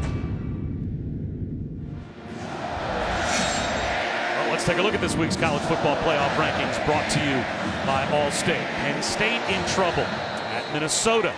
Ohio State, no issues at Maryland. And Florida, still in the top 10 with a 3-touchdown lead here at the Swamp. Maybe on Marlowe from the goal line. What was your biggest surprise the first rankings reveal this past Tuesday night? I thought it was interesting that the committee put Ohio State above LSU because LSU probably has more noteworthy wins, but Ohio State looks worthy of a 1 ranking, and that they put Penn State ahead of Clemson, but not ahead of Alabama. Because if you're going to put Penn State ahead of Clemson because you're saying Clemson hasn't played anybody and their schedule hasn't been dominant, well, neither has Alabama's. And so if you're going to put Penn State ahead of Clemson because you think they've played tougher opponents and look better, then I thought Penn State should have been ahead of Alabama.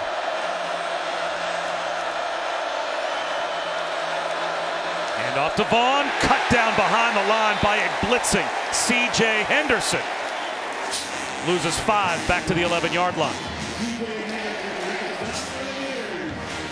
It's really the bottom of the screen. C.J. Henderson 1, fires off. Listen, this is again a design thing. If you're an offense and you see the corner is down almost in a blitz situation where he's playing in between the receiver and the line, your offensive line has to count for him in the run. They have to go out to him to make sure that the block at the point of attack is taken care of and then create a cut backside. That is just a structure thing for the design of this offense. Blitz right up the middle.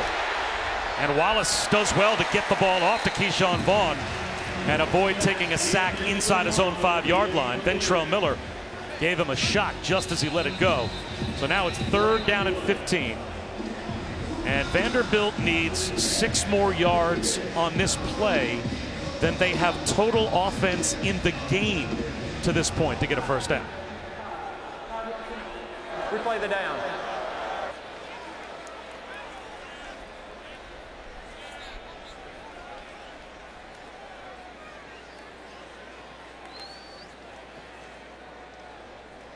It looks like a flag was thrown, and it looks like the Gators were offsides. A late announcement, so it's now going to be 2nd down and 10 rather than 3rd down and 15. And I don't think you can play any kind of drop-back football game for Vanderbilt right now. Every ball has got to be quick, screen, or move the pocket play action. To the 19-yard line goes Vaughn, brought down by Grenard.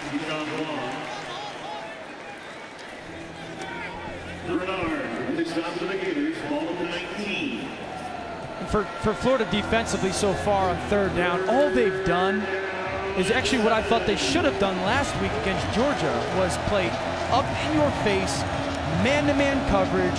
RDBs are better than your wide receivers. So if you're Vanderbilt, you've got to think of crossing routes. I like the formation, the condensed receivers, crossing routes, meshes, rubs, because no one is good enough to whoop somebody in one-on-one coverage right now. And they protect the quarterback. It's been free runners for the Gators. That time they do protect the quarterback, but Henderson had it in his hip pocket as Deuce Wallace missed Keyshawn Vaughn badly on the right sideline. Henderson would have had a walk-in touchdown if he could have held onto the football.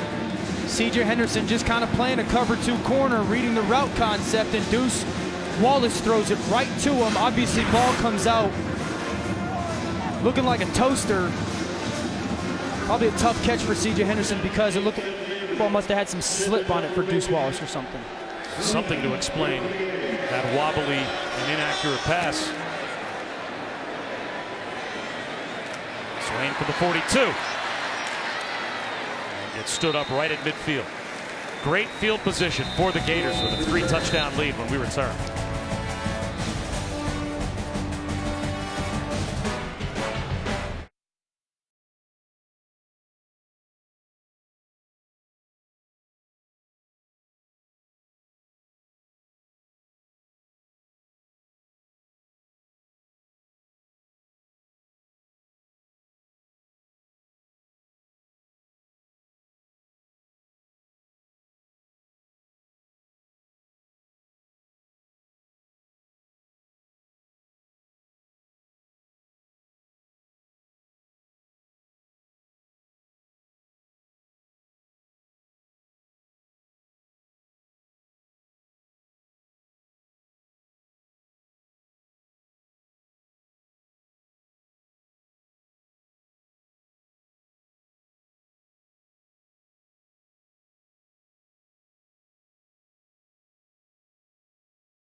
ESPN College Football, brought to you by USAA. Let's thank our veterans. Join us at USAA.com/Veterans Day. And Mazda, feel alive. What's going on, Gator Nation? Captain Bryce Loudermilk, Special Operations Command Korea. Coming to you today from Kunsan Air Force Base, where I'm about to jump out of this C-130. I'd like to shout out to my grandparents, Jack and Dottie Loudermilk, UF class of 1956. Go Gators, beat Vandy. Let's go. Well, hopefully Captain Loudermilk is watching the dominant performance by the Gators as we speak, and this Veterans Day weekend, our opportunity to thank all who serve. As Trask steps up, hoists one down the sideline, laying out Tyree Cleveland, and he's got it. Back in the red zone, Florida, all the way down to about the 13-yard line. No, they'll mark him down at the 15. It's a gain of 36. It's actually a stolen play. This is the play that Cager scores on for Georgia last week. They bring Cleveland underneath from one side of the field to the other. Trask steps up, outstanding throw downfield, even better catch. Play action for Trask. Bullets one to the end zone for Kyle Pitts. Another Gators touchdown.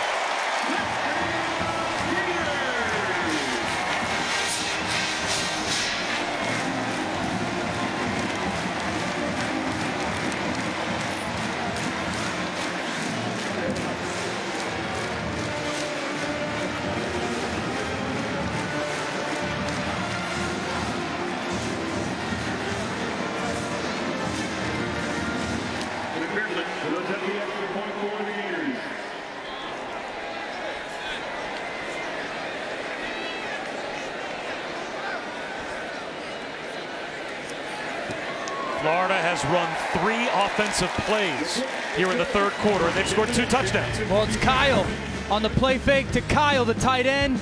Great throw, good hands. Celebrate, Florida. You're up 28-0 at home.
We are back with a look at this week's blimp-worthy play, brought to you by Goodyear. We go back to 2013 in November, the last time that the Doors were able to beat the Gators. They came to the Swamp. It's been 5 consecutive losses for Vanderbilt against Florida since. Tyler Murphy with 4 turnovers, leading to 3 touchdowns, and Vanderbilt beat Florida 34-17. It was their first win in Gainesville since 1945. As Marlowe has been busy on the kickoff returns out to the 18-yard line. Another update with Matt Barrett.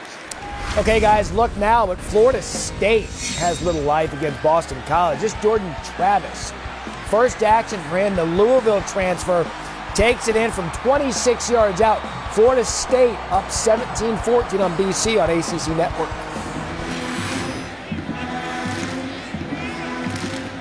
Florida State trying to respond to firing Willie Taggart. We were in Tallahassee last week and watched Miami in dominant fashion take down the Noles in that rivalry game, and then Willie Taggart the next day was let go, and that's a very interesting job search for the Noles. The 5-yard penalty will be assessed if they never return. First down. You're calling the job search interest. Is there a name that is interesting tied to it? You were the one that let me know that there's an interesting name tied to it. Prime, right? Deion Sanders as a potential candidate. I still think that's a really good job. I think it would be outstanding if he got the job. Bruce Wallace sets up the screen to Keyshawn Vaughn. Hurdles a man and gets out to about the 35, close to the 37-yard line. That's a gain of 14 yards, more than doubles the total offense for Vanderbilt in the game.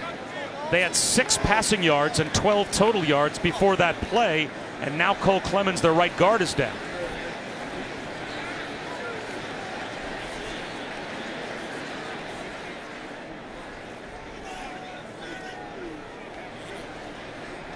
Clemens, the big offensive lineman, got out in space on that screen, and Sean Davis, the safety, cut him down. His legs went flying up in the air, and that's probably what the staff is looking at for Clemens now. But that's got to be Vanderbilt's game. Like, it's right now, it's got to be screens and quick passes and ball out of the quarterback's hands, and don't stress the protection. Well, kick off your Week 10 NFL Sunday with the Countdown crew, ESPN, the ESPN app, the place, the time, 10 a.m. Eastern tomorrow. Randy will check this week's best college football catches. Aaron Donald was built in the Steel City, we will explain. And Peyton and Eli relive the helmet catch. All that and more tomorrow morning, 10 a.m. Eastern on Countdown. You think Randy Moss will actually go to the initial right location? Because last week he ended up in a different Bristol than the one Bristol, Connecticut, where ESPN studios are. For folks that don't know that story, it really is worth telling. That's about as good as it gets. So he hopped on his plane and told his pilot, this is not commercial, remind you, and told his pilot, I'm going to Bristol. Gotta go to Bristol. Takes a nap, wakes up, where am I? You're in Bristol. Bristol where? You're in Bristol, Tennessee. So he obviously had to, okay, we got to make our way to Bristol, Connecticut for Sunday Countdown, because that's where ESPN's campus is located. When I initially heard the story, I was like, wait, how does that happen in 2019? Like, how do you get on a plane? And then I realized he don't fly with the peasants like I did. He's not sitting middle seat like me on Delta. So there's Jonathan Stewart as he is going to now replace Cole Clemens, who was being helped over to the sideline.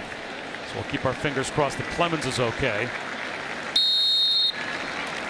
And that's a guy that started 8 consecutive games this season on the offensive line, mixing between right guard and even left tackle for Vanderbilt. That's an important player off the field after they finally are able to move the chains and make some positive yards. Keon Brooks may have gotten back to the line of scrimmage. Looks like he lost about a half yard. I think really so far for the run game of Vanderbilt versus Florida's defensive line is the disparity in strength. Like, you're watching Florida's defensive line have one hand on the Vanderbilt offensive lineman, keep bench pressing them, pushing them back to the initial line of scrimmage, and still being able to have that other hand free to protect a gap. And it's just a physical difference up front is glaring between the two lines.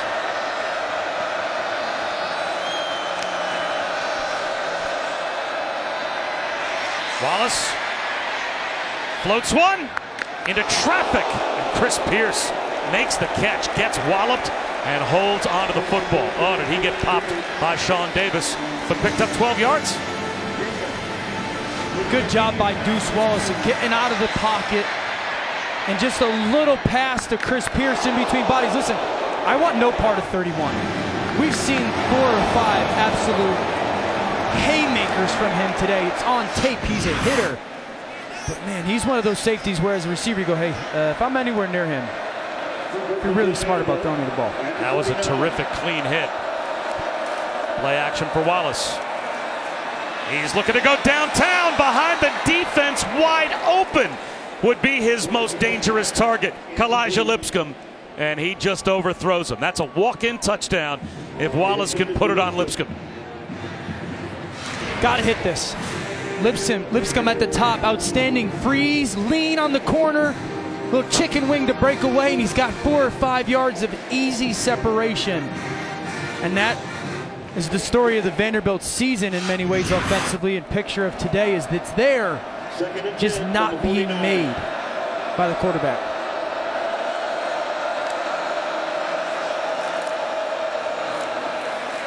Vaughn brought down behind the line. Tackle for loss for the true freshman Chris Bogle. And now it's 3rd down and 10. The first possession of the game is the only time in the game where Vanderbilt has been over the 50-yard line. Well, it's because this down right here, this 3rd down situation, they've had no chance because of the protection. If I'm here, I take Kalijah Lipscomb, put him on one side of the field. If you can win, great. This is up top. If you get one-on-one coverage, the ball has to go there and has to go quick. If not, give him an easy throw away from it. Quarterback draw. There goes Wallace. He's got plenty of room, and he'll slide for a first down. So some life being shown by the Vanderbilt offense for the first time in the game. And Wallace trying to shake off the hit that he took. Now they caught Florida in a blitz. Offensive line did a really good job of picking up that pressure, and a huge seam for Deuce Wallace to get that first down. And watch Davis trying to jump over the top of Wallace after he slid, and the knee catches him in the back of the head.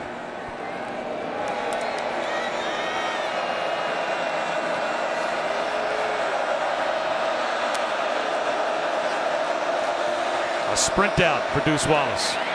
Throws one to the sideline, on time, finds Cam Johnson. That's a first down and a gain of 15. You're starting to see, remember I said screens, quick throws, move the pocket. We've seen that this drive. It started with the screen pass, then a quick throw, a nice draw on 3rd down, and then move the pocket there to not stress your offensive line too much. It cuts the field in half. It minimizes the opportunity for a big play with the whole field, but it doesn't expose you to disaster offensively.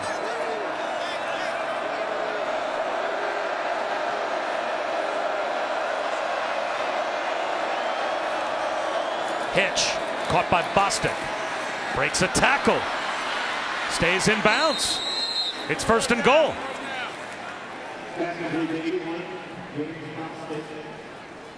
But this is what a 3rd down conversion does for your offense. You get to start calling some plays, you know, and I love that play that they brought Bostic down in motion, stacked the receivers, forces the defense not to be able to press you, take the snap, quick throw out there, and if he breaks a tackle, it turns into a 12, 13, 14-yard gain.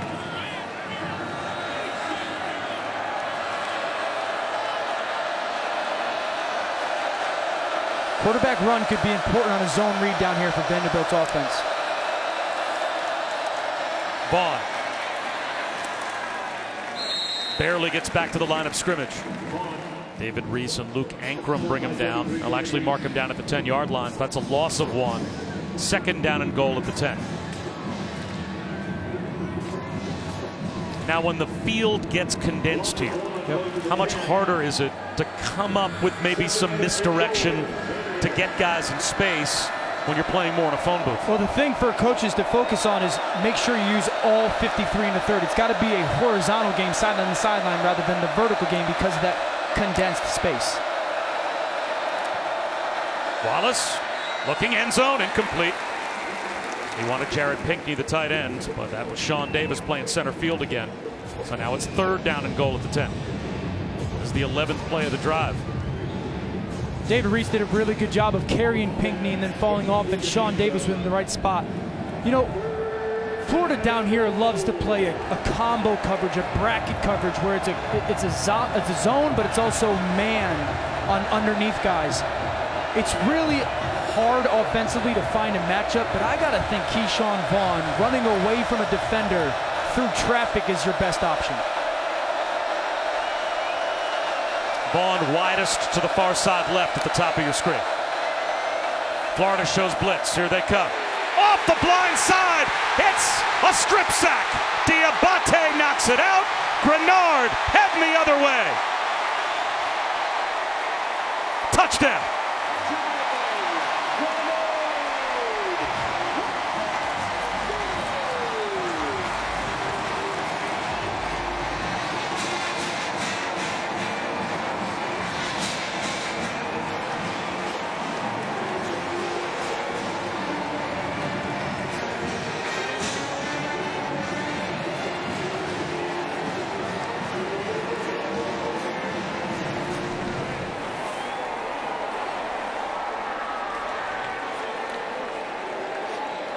McPherson takes up the extra point for the Gators. Grenard gets the scoop and score, but Mahmoud Diabate has been an impact pass rusher in this game for the Gators, and he does it again. It's opportunity, right? Like, you get an opportunity again because Jabari Zuniga's not playing. You're going to be on the field more. Take advantage of them. He's had a massive afternoon. The defense scores 79 yards on the return for Grenard.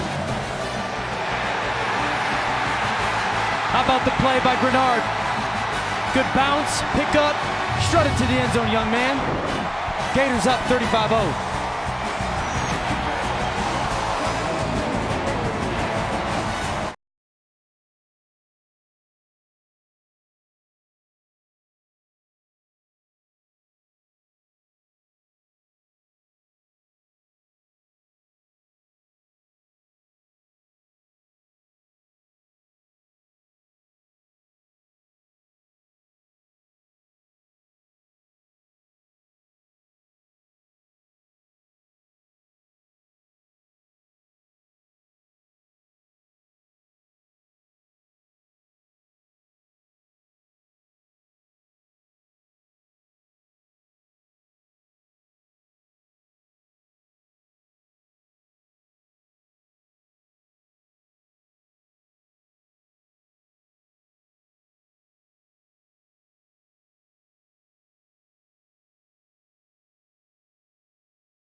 On this episode of Detail, we're going to look at the RPO concepts on both sides of the ball. You know, this time we can run a bubble and a slant, which can put even more pressure on the defense because you got one guy going out and one guy coming in.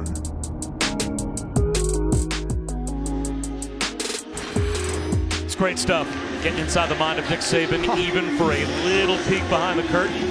It's fun. It's probably, I mean, he's going to do exactly what the program is called, right? The details of how he's going to describe things and teach things. People are going to realize, oh, this is why Alabama's been Alabama. Mahmoud Diabate, a true freshman, 4-star recruit from Auburn, Alabama. But instead of playing in state, he ends up coming to Gainesville to play for the Gators. And boy, does he look like he's going to have a future as a pass rusher for Dan Mullen. As this one will come out to the 25-yard line. Let's figure out how it happened. Watch these linebackers as they creep on Deuce Wallace, okay? As they creep on Deuce Wallace, he's going to go change the protection. He's going to send his offensive line all the way that way. When you do that, this guy is going to be unblocked. He's your responsibility as the quarterback. You protected the pressure. You have to know the ball has to get out of your hand because Diabate is going to become an unblocked defender. Why leave anyone unblocked if the opposition is only rushing 5? Well, you've got 5 guys up front to block for you. Protect your inside. Protect the inside. Make the farthest guy away from you come get you. He just didn't realize he was going to be an unblocked defensive end. Slings one to the sideline looking for Cam Johnson. And it's incomplete. Back to Matt again. Okay, guys, here comes Penn State over on ABC. Sean Clifford to Nick Bowers over the middle. Nittany Lions went for 2, didn't get it. 24-19 now. Minnesota still in the lead. And a good old Big 12 defensive slugfest. 9-6 TCU over unbeaten Baylor. So Penn State and Baylor trailing in the second halves of their respective games. Of course, Gary Patterson was going to have TCU playing well defensively for that football game against Baylor. Deion Brooks. He's up the middle for 4. It'll be 3rd down and 6 with 5 minutes to go in the 3rd.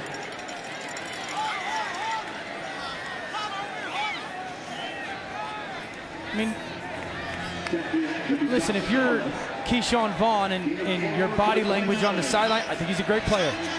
But this is a moment to be a leader, and you're going to have a career in the NFL after this. You've got to be more engaged in this football game and rallying your teammates. I understand the situation stinks. I've been on bad football teams, and I've been whooped before. But you can't be standing there with your arms crossed. You need to be more engaged for your young teammates.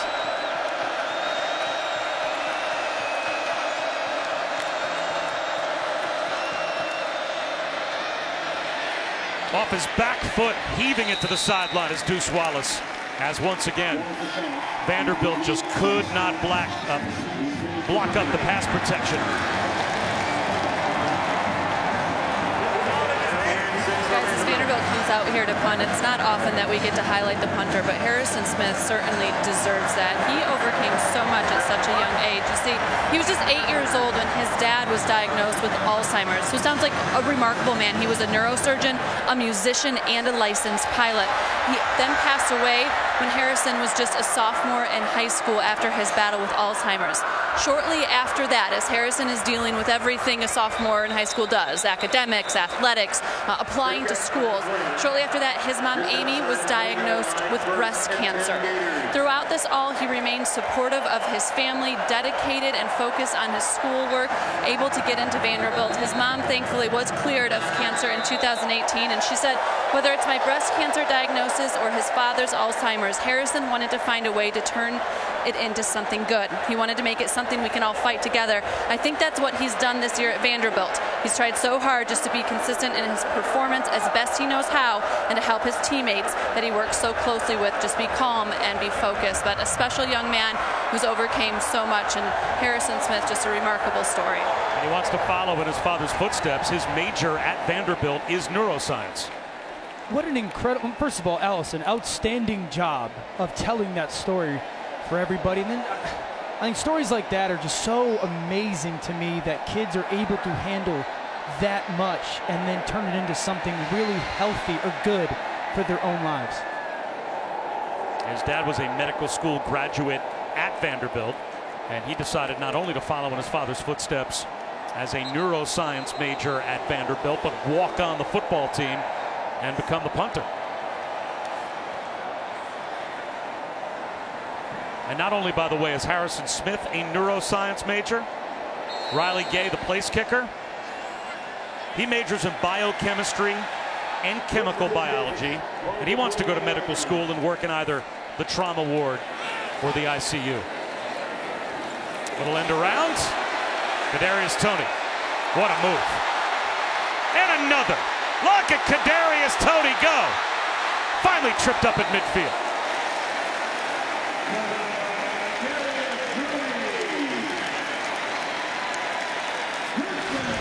How many times do you think he hits whatever joystick is being used in video games today? A, square, R1, L1, making everybody miss. The suddenness of Toney. What a run. Fun to watch. Slant. And Jefferson to the 41-yard line. Another first down. Just imagine if you're a defense and you're having to prepare for this Florida offense. I said at the beginning of the game, like, watch how quickly the ball gets out. And it's Kadarius Toney, and it's Van Jefferson, and it's LaMichael Pirine, and it's Freddie Swain, and it's Copeland, and it's Pitts. I mean, there's so much talent on the outside. Oh, hey, what's our game plan, Coach? I have no idea because they're so diverse. Pirine, plenty of running room. He picks up 13 more. Freddie Swain doesn't even have a catch. And that's how they've spread the ball around. He's had a couple of end-around runs. But it's Florida, Eastern Michigan, Central Michigan, Indiana, and Washington State. Those 5 schools have at least 4 players who have 20 receptions, 300 or more yards, 2 or more touchdowns. So they spread the wealth, and now Emory Jones gets a chance to run the football. There he goes. Down to about the 13-yard line before he's brought down. We throw the word diverse or multiplied around a lot in the football world nowadays, but college football-wise, this is one of the teams that kind of exemplifies it the most of all the options and the different ways all those options get the ball. Jones outside. Jones to the pylon for another Gator touchdown.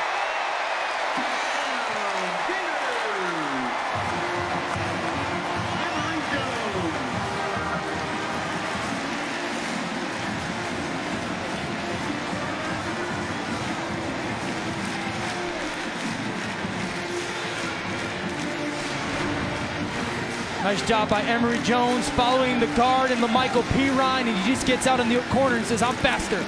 Get into the end zone. Quarterback run. Big part of Dan Mullen's offense, and that's why Emory Jones becomes a part of it, is because they gain an advantage, they're really good at it, and Emory Jones is going to have a bright future at that position because of it. 42-0. With what happened with Florida last week, knowing they have to keep their fingers crossed that Georgia drops a couple of games if they want to get back in the SEC championship game. They knew they had to win big. They knew they had to look good doing it. They are getting that job done, but I want to get your take on the game to come this afternoon, and that is number 2 against number 3. Well, the most fascinating part of that game to me is, for the longest time, that game was about the line of scrimmage. It was about offensive and defensive lines. Right. And today it's about the perimeter. And there's going to be 7 NFL wide receivers on the field, 4 for Alabama and 3 for LSU. So it'll be fascinating to watch. I still think LSU has an advantage because of Stingley and because of Delpit in the back end. Like their secondary, you would think, has at least the athleticism consistently with Fulton to hang with Alabama's wide receivers. But it will be a fun game to watch. How healthy is Tua is obviously the greatest question. And if I told you, who knows how the NFL draft will shake out? We got the rest of the season to go. But if I told you that the 2 quarterbacks in that game would go 1-2, who knows in what order, but is that possible? I think it's possible. Absolutely. I mean, Burrow has played such impressive football. And I think the greatest thing that's been about him is when he's needed to have it at the greatest moments, he's handled it. The fascinating thing is, like, everyone thinks that Joe Burrow just popped out of nowhere. Like, oh, man, where did Joe Burrow come from? He went to Ohio State, one of the great schools in the country, and lost in a quarterback battle that was neck and neck to a kid who was drafted in the 1st round last year with Dwayne Haskins. He's really just had his opportunity. But this is a big moment for Tua because this is the first game this year that the team opposite Alabama is equally as talented. And I know he's banged up, but this is his prove-it time coming off of what happened in the playoff last year.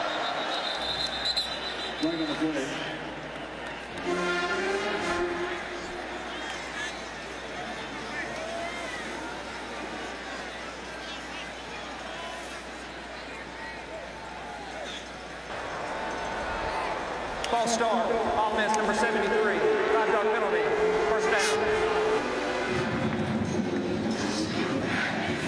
And I've heard the Alabama-LSU game referred to at times as it's almost like a pseudo playoff game. Yeah. And I'm not sure. Depending upon the outcome of that game, when we do the next college football playoff top 25 reveal on Tuesday night at 7 Eastern, it will be really interesting to see As a little wide receiver screens caught by Keon Brooks. And he's bottled up with nowhere to go. Let's say, just for the sake of argument, one team beats the other in that game at the gun. There's a game-winning field goal, game-winning touchdown, whatever. Are they both still in the top 4? Would you project forward that the loser of that game, if that's their only loss, and it's in a really good game against the winner that maybe goes on to win the SEC championship, that they're both in the top 4 when the final rankings come out? People disagree with me. I think Alabama, if they lose in a really close game, can still get back into the playoff. Obviously what happens behind them. But I've sat in the committee's chairs. I've done the mock I did the same. playoff selection committee experience. And one of the things they talked about was they factor in injury. If a very important person on that football team is hurt in that game, and it affects the game, they factor it in, whether people like that or not. And if Tua comes out and he's only 80% healthy and they lose on a game-winning kick, that will matter in the committee's eyes. As Keyshawn Vaughn continues to stand over on the sideline and watch his team late third quarter, faced with 3rd and 10. Another blitz. This time it's picked up, and Wallace overshoots Kalijah Lipscomb down the sideline. So Vanderbilt will kick it away. And going back to, I think Alabama still has to play Auburn. You know, they still have in their bag where if it's an outstanding performance by them in that game coming off, let's say they hypothetically lose, I think it's going to be hard when they're not at 100% at the most important position.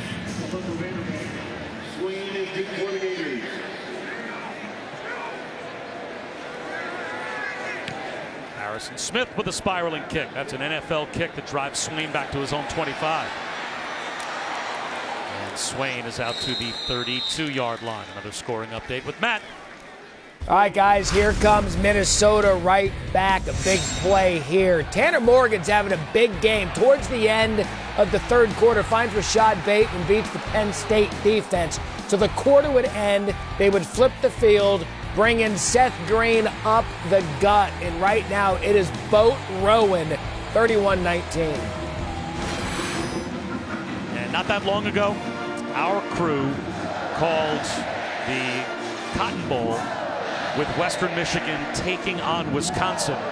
PJ Fleck, row the boat. We were kind of caught up in that whole thing with Western Michigan, and you wondered how quickly he could take a team like Minnesota and elevate that program to a different level as Lucas Krull makes a catch out at midfield. Well, you know what? Mission accomplished. It looks like he's getting the job done and then some.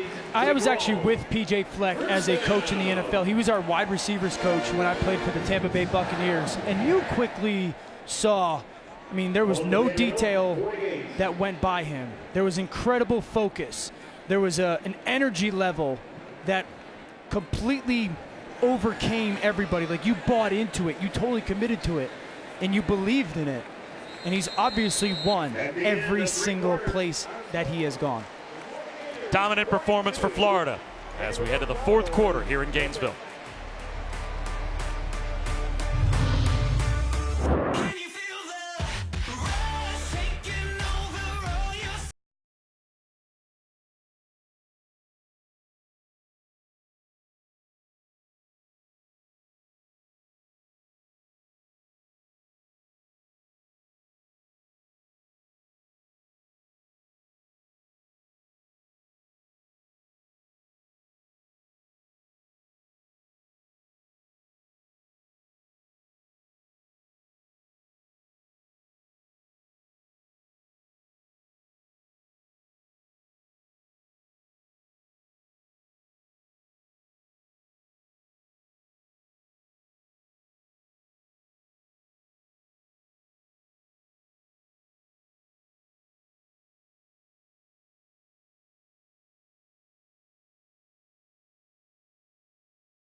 ESPN's College Football, presented by Xfinity, part of Veterans Week, brought to you by USAA.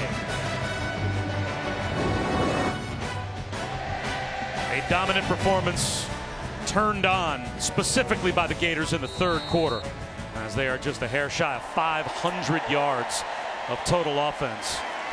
And they're across the 50-yard line again. Play action for Trask. Sets up the screen to Malik Davis, but could not connect. Pass intended for number 20, Malik Davis, incomplete. Well, Trask's got a big second half. We talked about his up and down first half. Started with the ball out to Grimes. You go make a play. Quick throw, stiff arm, athleticism down the sideline. Climb the pocket and throw a pearl down the field. Tyree Cleveland, then play fake, good eyes, drill a strike to Kyle Pitts, and then he flexes on him, because that's what Trask has done in this second half. Trask out of the pocket.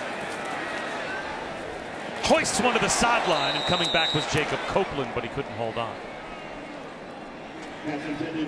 Kyle Trask had to wait his turn, but finally got that turn this year with Felipe Franks injured. In high school, he was a backup quarterback. Here in college, he was a backup quarterback. He was injured a couple of days before the 2017 season. Last year, he had an opportunity to replace Felipe Franks after Franks had a couple of poor games but broke his foot in practice right after he got the job. Then Felipe Franks regained the job and played lights out down the stretch all the way through a Michigan Bowl game win. So Kyle Trask basically been a career backup, but still came to Florida with an opportunity to finally get the job, and he has taken advantage of that this year. I mean, think about it. Florida's about to go to 8-2 with their backup quarterback. Along with some other injuries, especially on the offensive line, like an outstanding coaching job by Dan Mullen, up 42-0, still coaching. But the job that Kyle Trask has done, and I honestly think he's probably worked himself into getting into an NFL camp. Like, he's going to have the opportunity to get into camp, which he would have never had if he wasn't able to get on the field, obviously. Like, if Felipe never goes down, he never gets the opportunity. Cam Johnson with a fair catch at the 5-yard line. And we will step aside.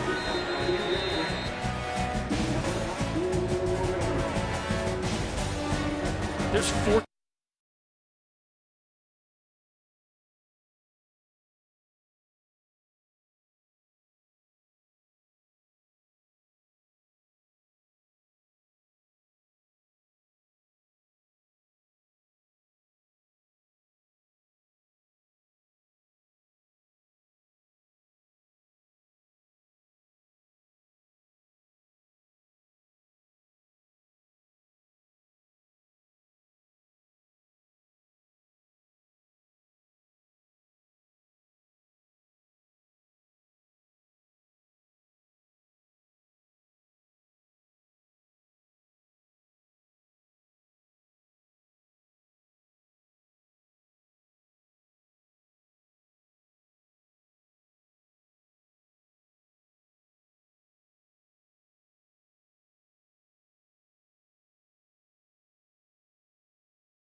back here in Gainesville, and you can see the big Gatorade buckets always on the sidelines of college football teams. And, this was a drink that was created right here in Gainesville, as you guys know, back in the 60s, hence the name Gatorade. And it was created to help these guys battle the heat, the humidity, and the conditions here in Florida, help with some dehydration issues, and they continue to use it today. Of course, the drink has evolved, and those conditions have also led to some changes in the drinks that they get today.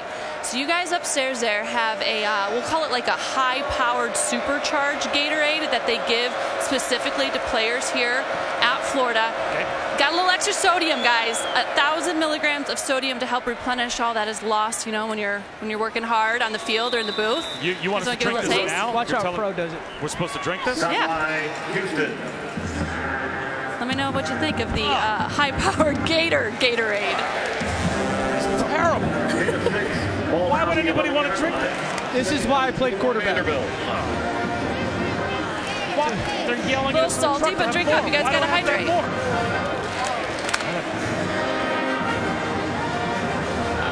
It gets saltier as you go down.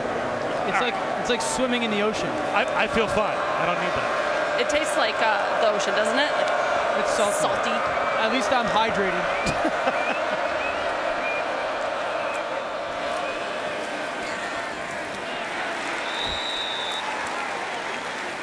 I actually have to drink the rest of this. No, you don't. My ego will not allow me to. I can't go on television and not have it all.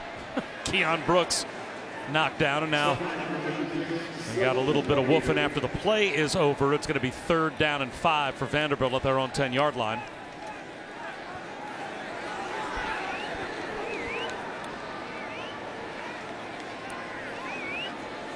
And they'll actually back them all the way up to the 7-yard line. Nope, now they're going to move the ball back out to the 11-yard line. Officials get it spotted. It's 3rd down and 4. Did you really just drink all of that? Yeah, I told you. I wasn't going to go and try. I'm an all-in guy, Bob. Here, don't let it go to waste. Here's mine. No. Help yourself. Alan Walters in at quarterback in place of Deuce Wallace. So Walters from Chatham, New Jersey gets an opportunity to throw the football inside his own 5-yard line. High to the sideline, and that's intercepted. Picked off by Donovan Steiner for the 2nd time of the game. Dan, I'm just glad you finished that without crying about it, unlike the wheatgrass I had you do in Athens. I would take 40 of those Gatorades over any more wheatgrass.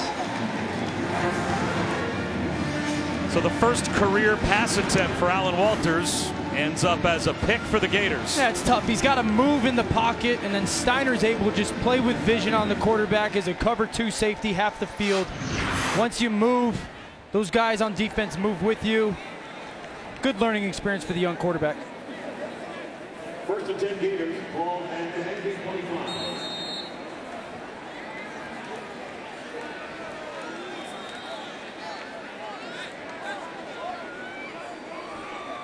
I mean, obviously, Trask sees something that he likes as he's communicating with the line.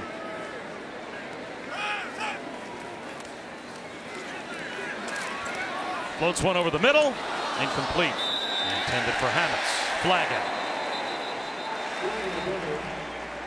Intended for number 10, Josh Hammond.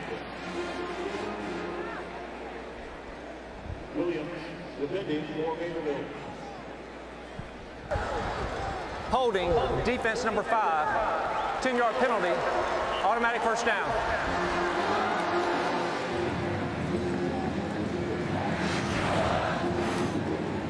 Let's watch Hammond here as he goes inside, connects, and just that little tug as he's breaking away by D.C. Williams. That little tug right there. A lot of times as a receiver, you can be sudden at the top of your routes. Lean into a guy to create contact and then separate. A lot of DBs don't have a choice but to pull on you. Trask gets thrown down by LaShawn Paulino Bell. About a 1-yard loss, so it's going to be 2nd down and 11. That's 42-0. And the Gators are still throwing the football with Kyle Trask. What is it that Dan Mullen is still trying to accomplish in this game with his quarterback? Well, these teams had some interaction last year. Interaction? And people are prideful. Coaches are prideful. And they try to send messages in a bunch of different ways. The message seems to be loud and clear today as they run the option here. There's a pitch to Malik Davis. He's brought down at the 11-yard line. It'll be 3rd down and 6. It's interesting because you would think that Dan Mullen would take advantage of some of these reps with 2 new offensive linemen, 2 young guards that are in there. Let's get some of the run game going for us so these guys get live reps with it. But he's deciding to pass, and he wants to keep foot down, all gas, no brakes for their offense. Now you can see he's communicating right now. You're going to have one-on-one with the tight end.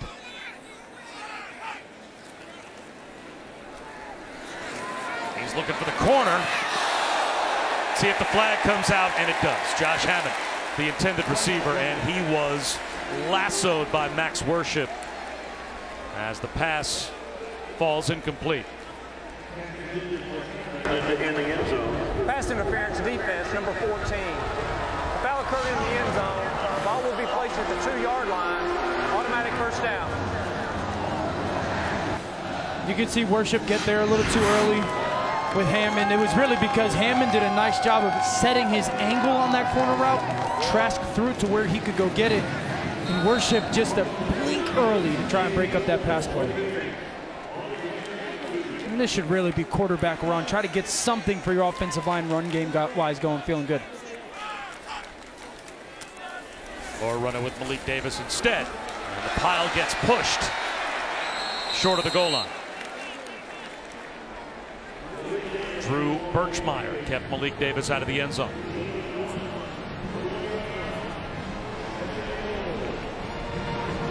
I want to find out about my offensive line a little bit if I'm Dan Mullen. I know I can throw for a touchdown here. I would call 4 straight runs. You know, I just would. I would try to call 4 straight runs. We're going to go run the football in here, fellas, and get our young offensive line some good, feel-good reps in live situations. Instead, it's a pass and another flag out. Trayvon Grimes, the intended receiver. Again, it's Max Worship that held him in the end zone. Pass intended for Grimes in the end zone.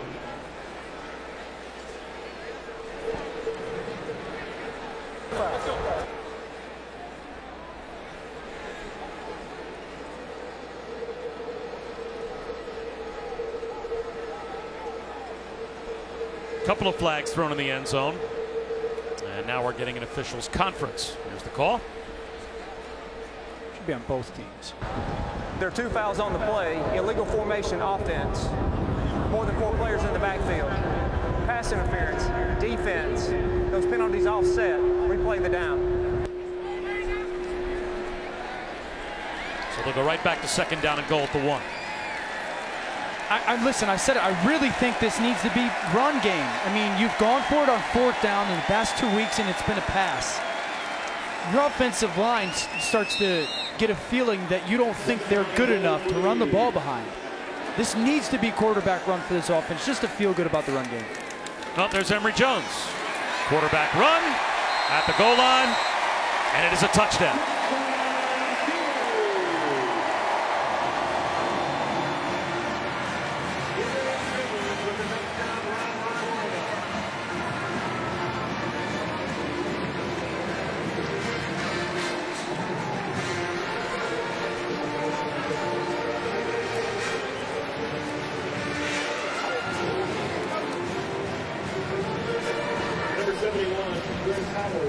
To kick the extra point for Florida.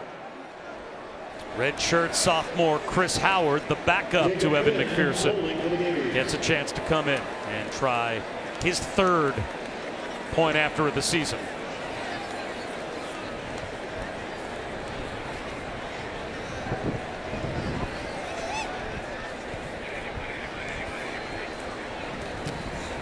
And Howard puts it through.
ESPN College Football is presented by Xfinity.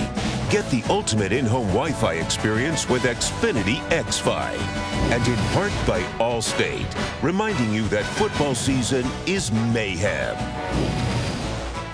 I'm 48 years old. I was born in 1971. So, I don't know, you're 8 or 9 years old when you really first start to watch and grasp football. And all the way back to that age, that's still, I think, the best player I've ever seen in college football. That I've ever seen. I didn't see Jim Brown play, obviously, but Herschel Walker was as transcendent as it got. He was just a generational talent. And again, in honor of the 150th birthday of college football, we came up with our greatest SEC running backs going back to kind of this era, 1980 to the present. Herschel got all the love as the first place running back, but lurking not far behind was Bo. When you say that he was the first guy that you said that's the best player. Well, to this day, I've never seen anybody I think as good as him. That's one of the things that I probably missed out on the most, was having the opportunity to watch Herschel Walker play, because I wasn't born until after he got done playing at Georgia. I wish I would have been able to see him play football. The greatest that I ever saw was Reggie Bush. And people talk about Herschel Walker and Bo Jackson in more revere than they did Reggie. A handoff to Keon Brooks. Yeah, to me, I mean, Reggie Bush obviously is a tremendous player as a college football player. Reggie Bush was not Bo, and he was not Herschel. Let me ask you, though, what was it about Herschel and Bo in your eyes that made them there's no one else on the planet like these guys? Because they were a combination of size and power and athleticism, the likes of which, at least in my life, we had just not seen. No. About those guys, not me. Don't describe me. Right. I understand. So, I mean, the physicality that they – I mean, Herschel Walker still does like 100 push-ups a day or something, right? Run over people, run through people, run around people, run away from people. They were literally untackleable at times. Closest thing you've seen to those two guys? Has there been anybody? Is it Adrian Peterson? I can't think of a comparison between those two guys and anybody else. I mean, I think that they were just the combination of how elusive they were, and also, you're in my way? Well, I can Earl Campbell dump truck you and Billy Sims run away and around you all at the same time. Yeah. It's just whatever the play calls for. I mean, Herschel to me was in college football like what a Lawrence Taylor was in pro football. Like he was that kind of all eyes were on him at all times, changed the game, transformational player. He was amazing to watch. It was so much fun to watch him play back in those days. And it was a different game then. You were playing in a phone booth at times back then. It wasn't this spread you out, as Brooks picks up a first down. And if there were 11 guys on defense every single play, all with eyes on him, and he still ran for 200 yards at the drop of a hat. Just the sheer talent that they had, like you said, the size, the speed, the athletic. I mean, Bo Jackson, the fact that he was such a good baseball player. He was an all-star. He was a baseball all-star and a Pro Bowl running back. That's unbelievable.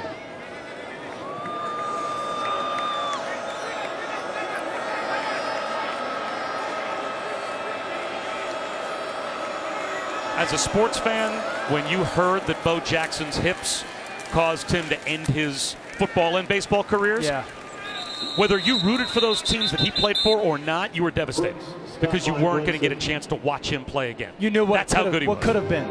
Let's go back to Matt. All right, guys, how about Florida State finding it in their first game without Willie Taggart? Here's 2nd and 11, and DJ Matthews comes up with it.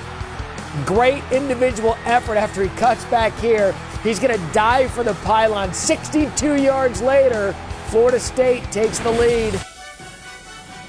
And Skylar Thompson, Kansas State, Chris Kleiman, one of the better early stories this season. They've got Texas coming up next. And as a Boston College alum, it's always nice to see your team potentially lose to a school that just fired their coach last weekend, and you can't beat them at home. That's not good. That's not good. third down and 6, Vanderbilt. Well, Florida, you could sense talking to Dan Mullen yesterday. He wanted to find out from his guys after the way that they disappointingly performed last week against Georgia, just from a competitive standpoint.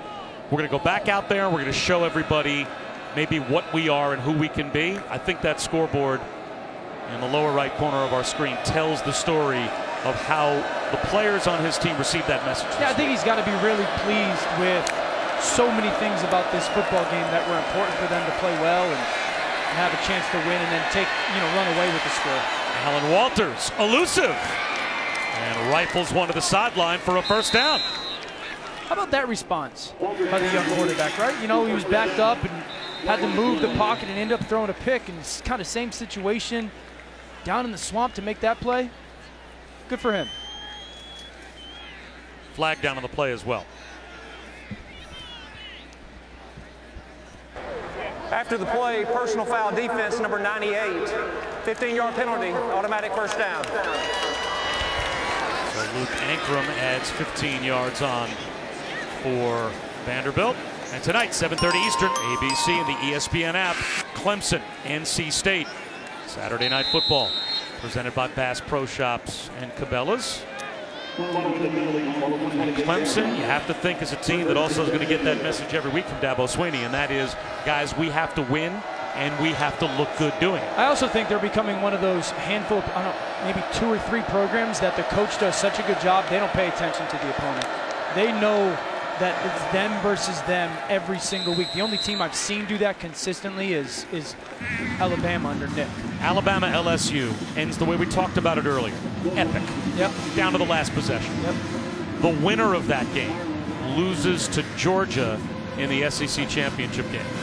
And Alabama, LSU, Georgia as an SEC champion would all have one loss. Georgia's in.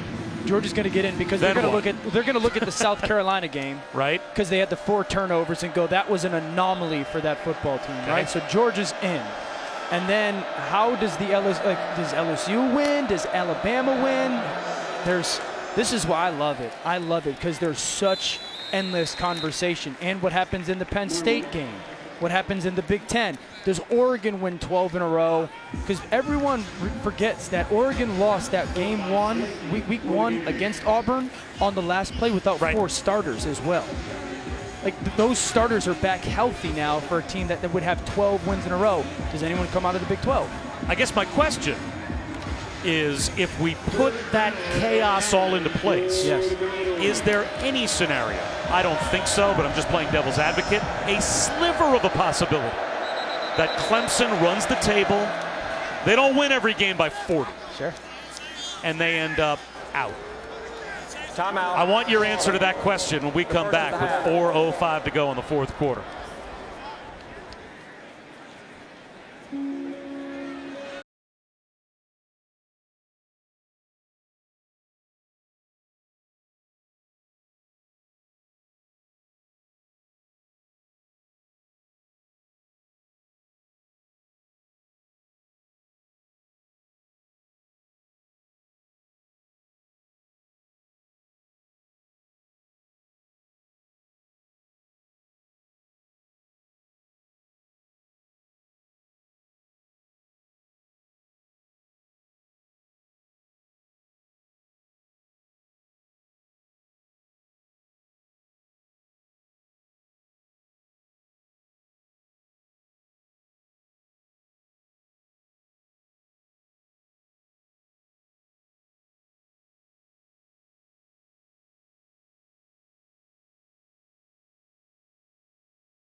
This season, for every field goal and extra point made by participating universities, Allstate will make a contribution to the university's general scholarship fund.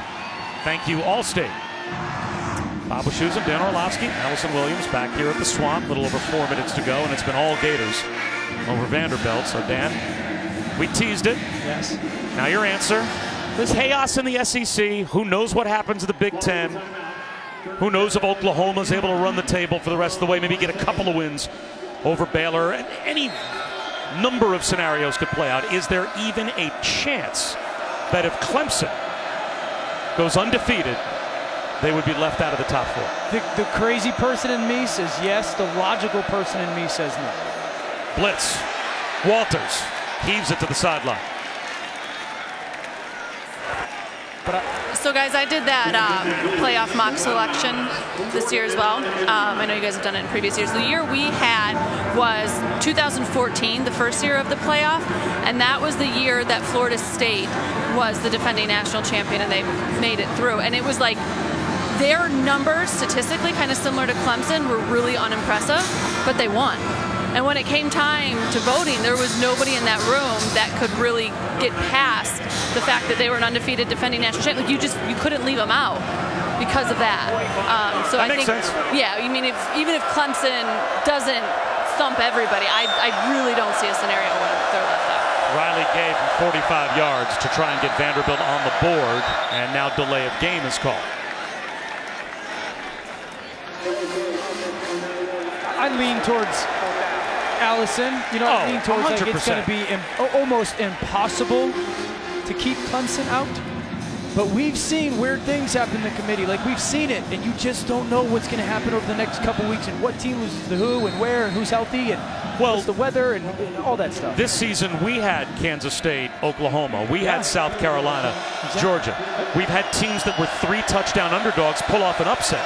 So why would we not think there wouldn't be some of those unforeseen games still to come over the last month of the season, as the goose egg stays on the scoreboard for Vanderbilt as Gay pulls it well left.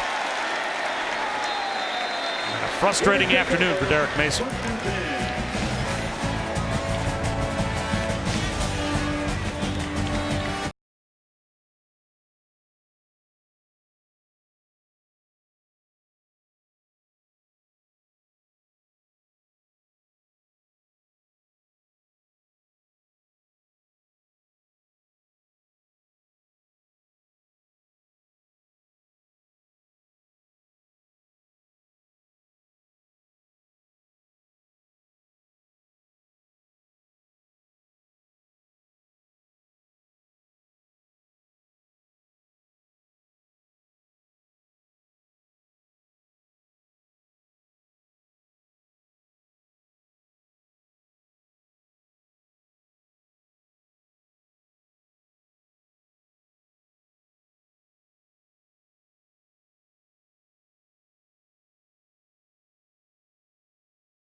Matt Berry with a studio update. Here comes Penn State. Journey Brown off the right side at a touchdown. 31-26. Penn State has the ball with about 2 minutes and 40 seconds left. Look at this. Baylor and TCU head into overtime, tied at 9. Bob and Dan.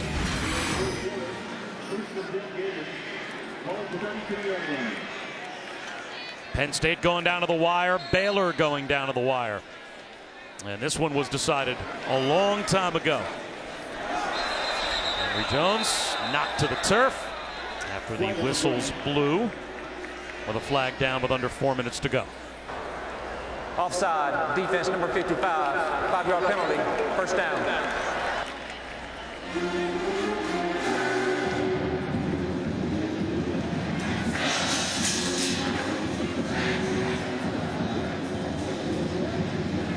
That was going to be a pass. That was going to be a throw by this Florida offense. Maybe Dan Wallen wants to get Emory Jones some passing reps. Instead here, he hands it off to Naquan Wright, and the true freshman is able to pick up a first down.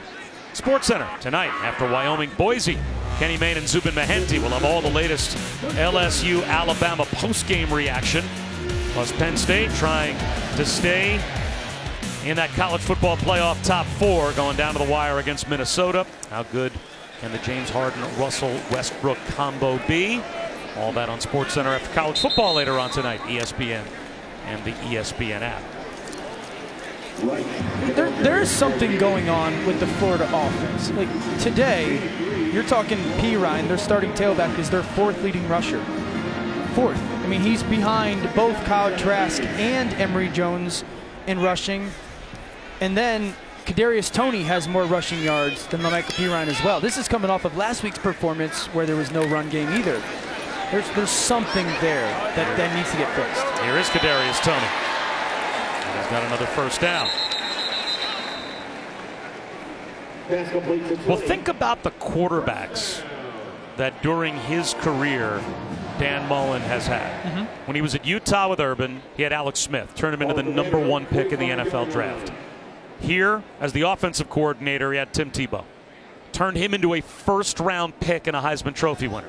Then he goes to Mississippi State's got Dak Prescott, who is probably at some point in the not-too-distant future going to become the highest-paid player in the National Football League. Even took a guy named Nick Fitzgerald, none of us had ever heard of before, turned him into a pretty good quarterback. And now he's got his second stringer, Kyle Trask, and Emory Jones as a combination here. In his first 2 years at Florida, has a chance to have back-to-back 10-win seasons. And last year, made Felipe Franks a legitimate top 10 or so quarterback in college football, certainly over the last month of last season. I mean, if you're looking for a guy that could coach your quarterback, he's the guy. Emory Jones, there's a shot. Jacob Copeland has it. Out of bounds. There's a flag down in the offensive backfield.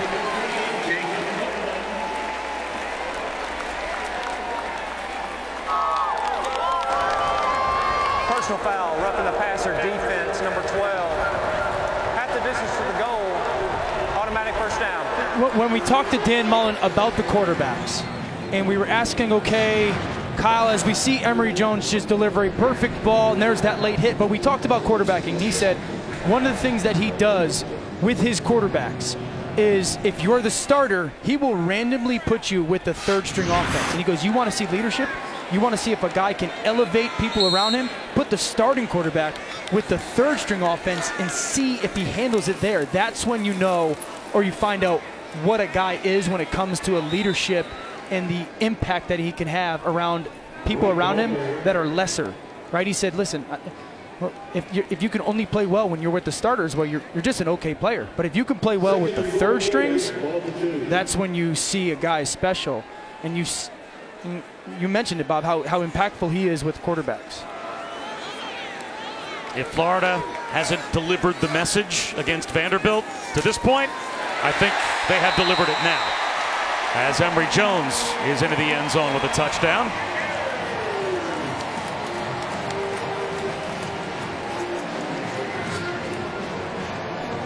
Third of the day for Emory Jones.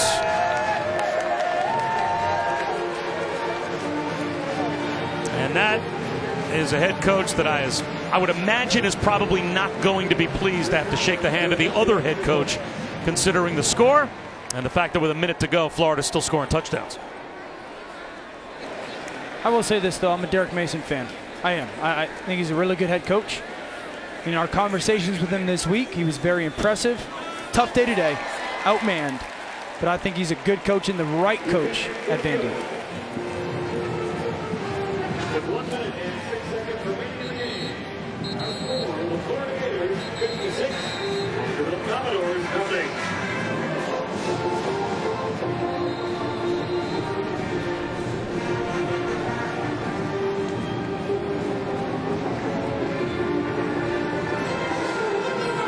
As a former player, what's the balance you strike between what sometimes we hear from coaches that, hey, if I'm going to play my second and third string guys that don't get a chance to normally play in games, I'm not going to have them go out there and just lay down. I want them to go out there and play. Yes. But at the same time, look at the scoreboard, look at the clock. Say enough is enough and just take a knee. Well, I'd say this. As a player, my mindset was always like, listen, I don't put him to work all week to not take advantage of the opportunity on the field. Like, I just practiced and studied and prepared and worked out.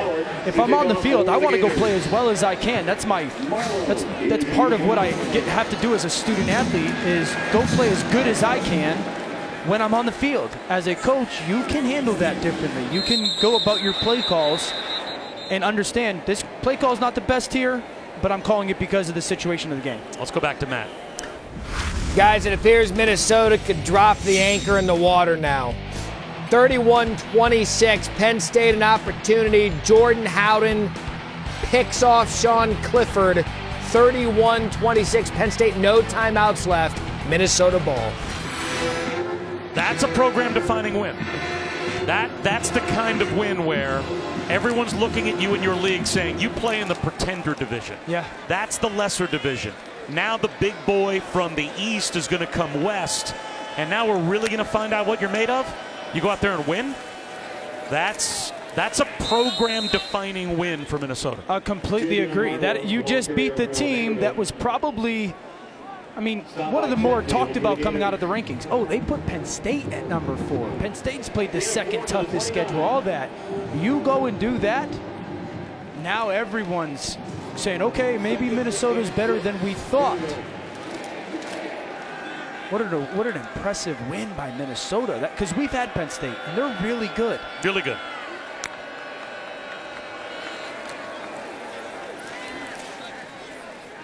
Minnesota with a huge game next week at Iowa. They still have to close out the year with Northwestern and Wisconsin. They go to Iowa next week. Yes, and if they make it through undefeated, and they were to win the Big Ten championship game, how would you keep them out as an undefeated Big Ten champion? That's why I'm saying this could become complete pandemonium, which is going to be amazing. Let's see if Vanderbilt snaps it one more time. Penn State still gets to play Ohio State. Sure. Right? Oh, Penn State's not out of it by any stretch.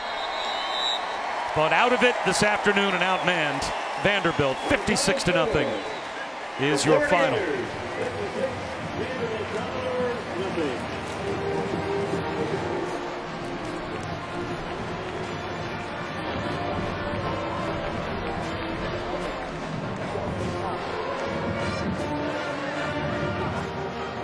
Well, not much between the two head coaches. And Kyle Trask in cruise control as the Gators win it 56-0, and Allison is down there. Thank you guys very much here with Coach Mullen. Keeping an eye on his players as things come to an end here. Coach, first of all, what'd you say at the half? Because you guys dominated this game, but it was a 2-score game at the half. Well, I said that, we got to keep playing how we've been playing, right? In the second, but we got to score touchdowns in the red zone. Came out, we had, we gave away 3 scoring opportunities in the first half. Missed field goal, 2 interceptions in the red zone. But to our guys, I mean, the intensity, we left them in the game. We're going to come out, play really hard, continue to do what we're doing, and find ways to get punch the ball in the end zone and finish the drives, and we did that.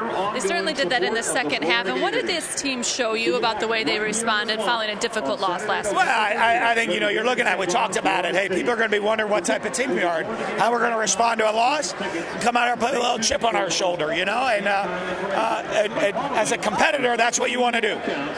We had a great Monday practice. Our guys came out fired up, focused. We had a really whole great week of practice. came out here, performed at a high level. So we're going to enjoy this win tonight and get ready. One more SEC game next week. Your defense certainly performed at a high level. How much pride do they take in the shutout? A lot. I think you saw that at the end. I mean, even though we got a lot, all our backups are in the game, young guys are in the game. The ability to go in and put the stop on. You saw, I think, the energy when we held them to the missed field goal was pretty great. Dan, thanks for the time. Congratulations. Thank you. Go Gators. Bob. Well, that was dominant, Allison. And that's a coach that wanted to deliver a message that his team obviously got. For Allison Williams and Dan Orlovsky, I'm Bob Wischusen. So long from Gainesville. Time to go back to the studio and college football scoreboard. Guys, thank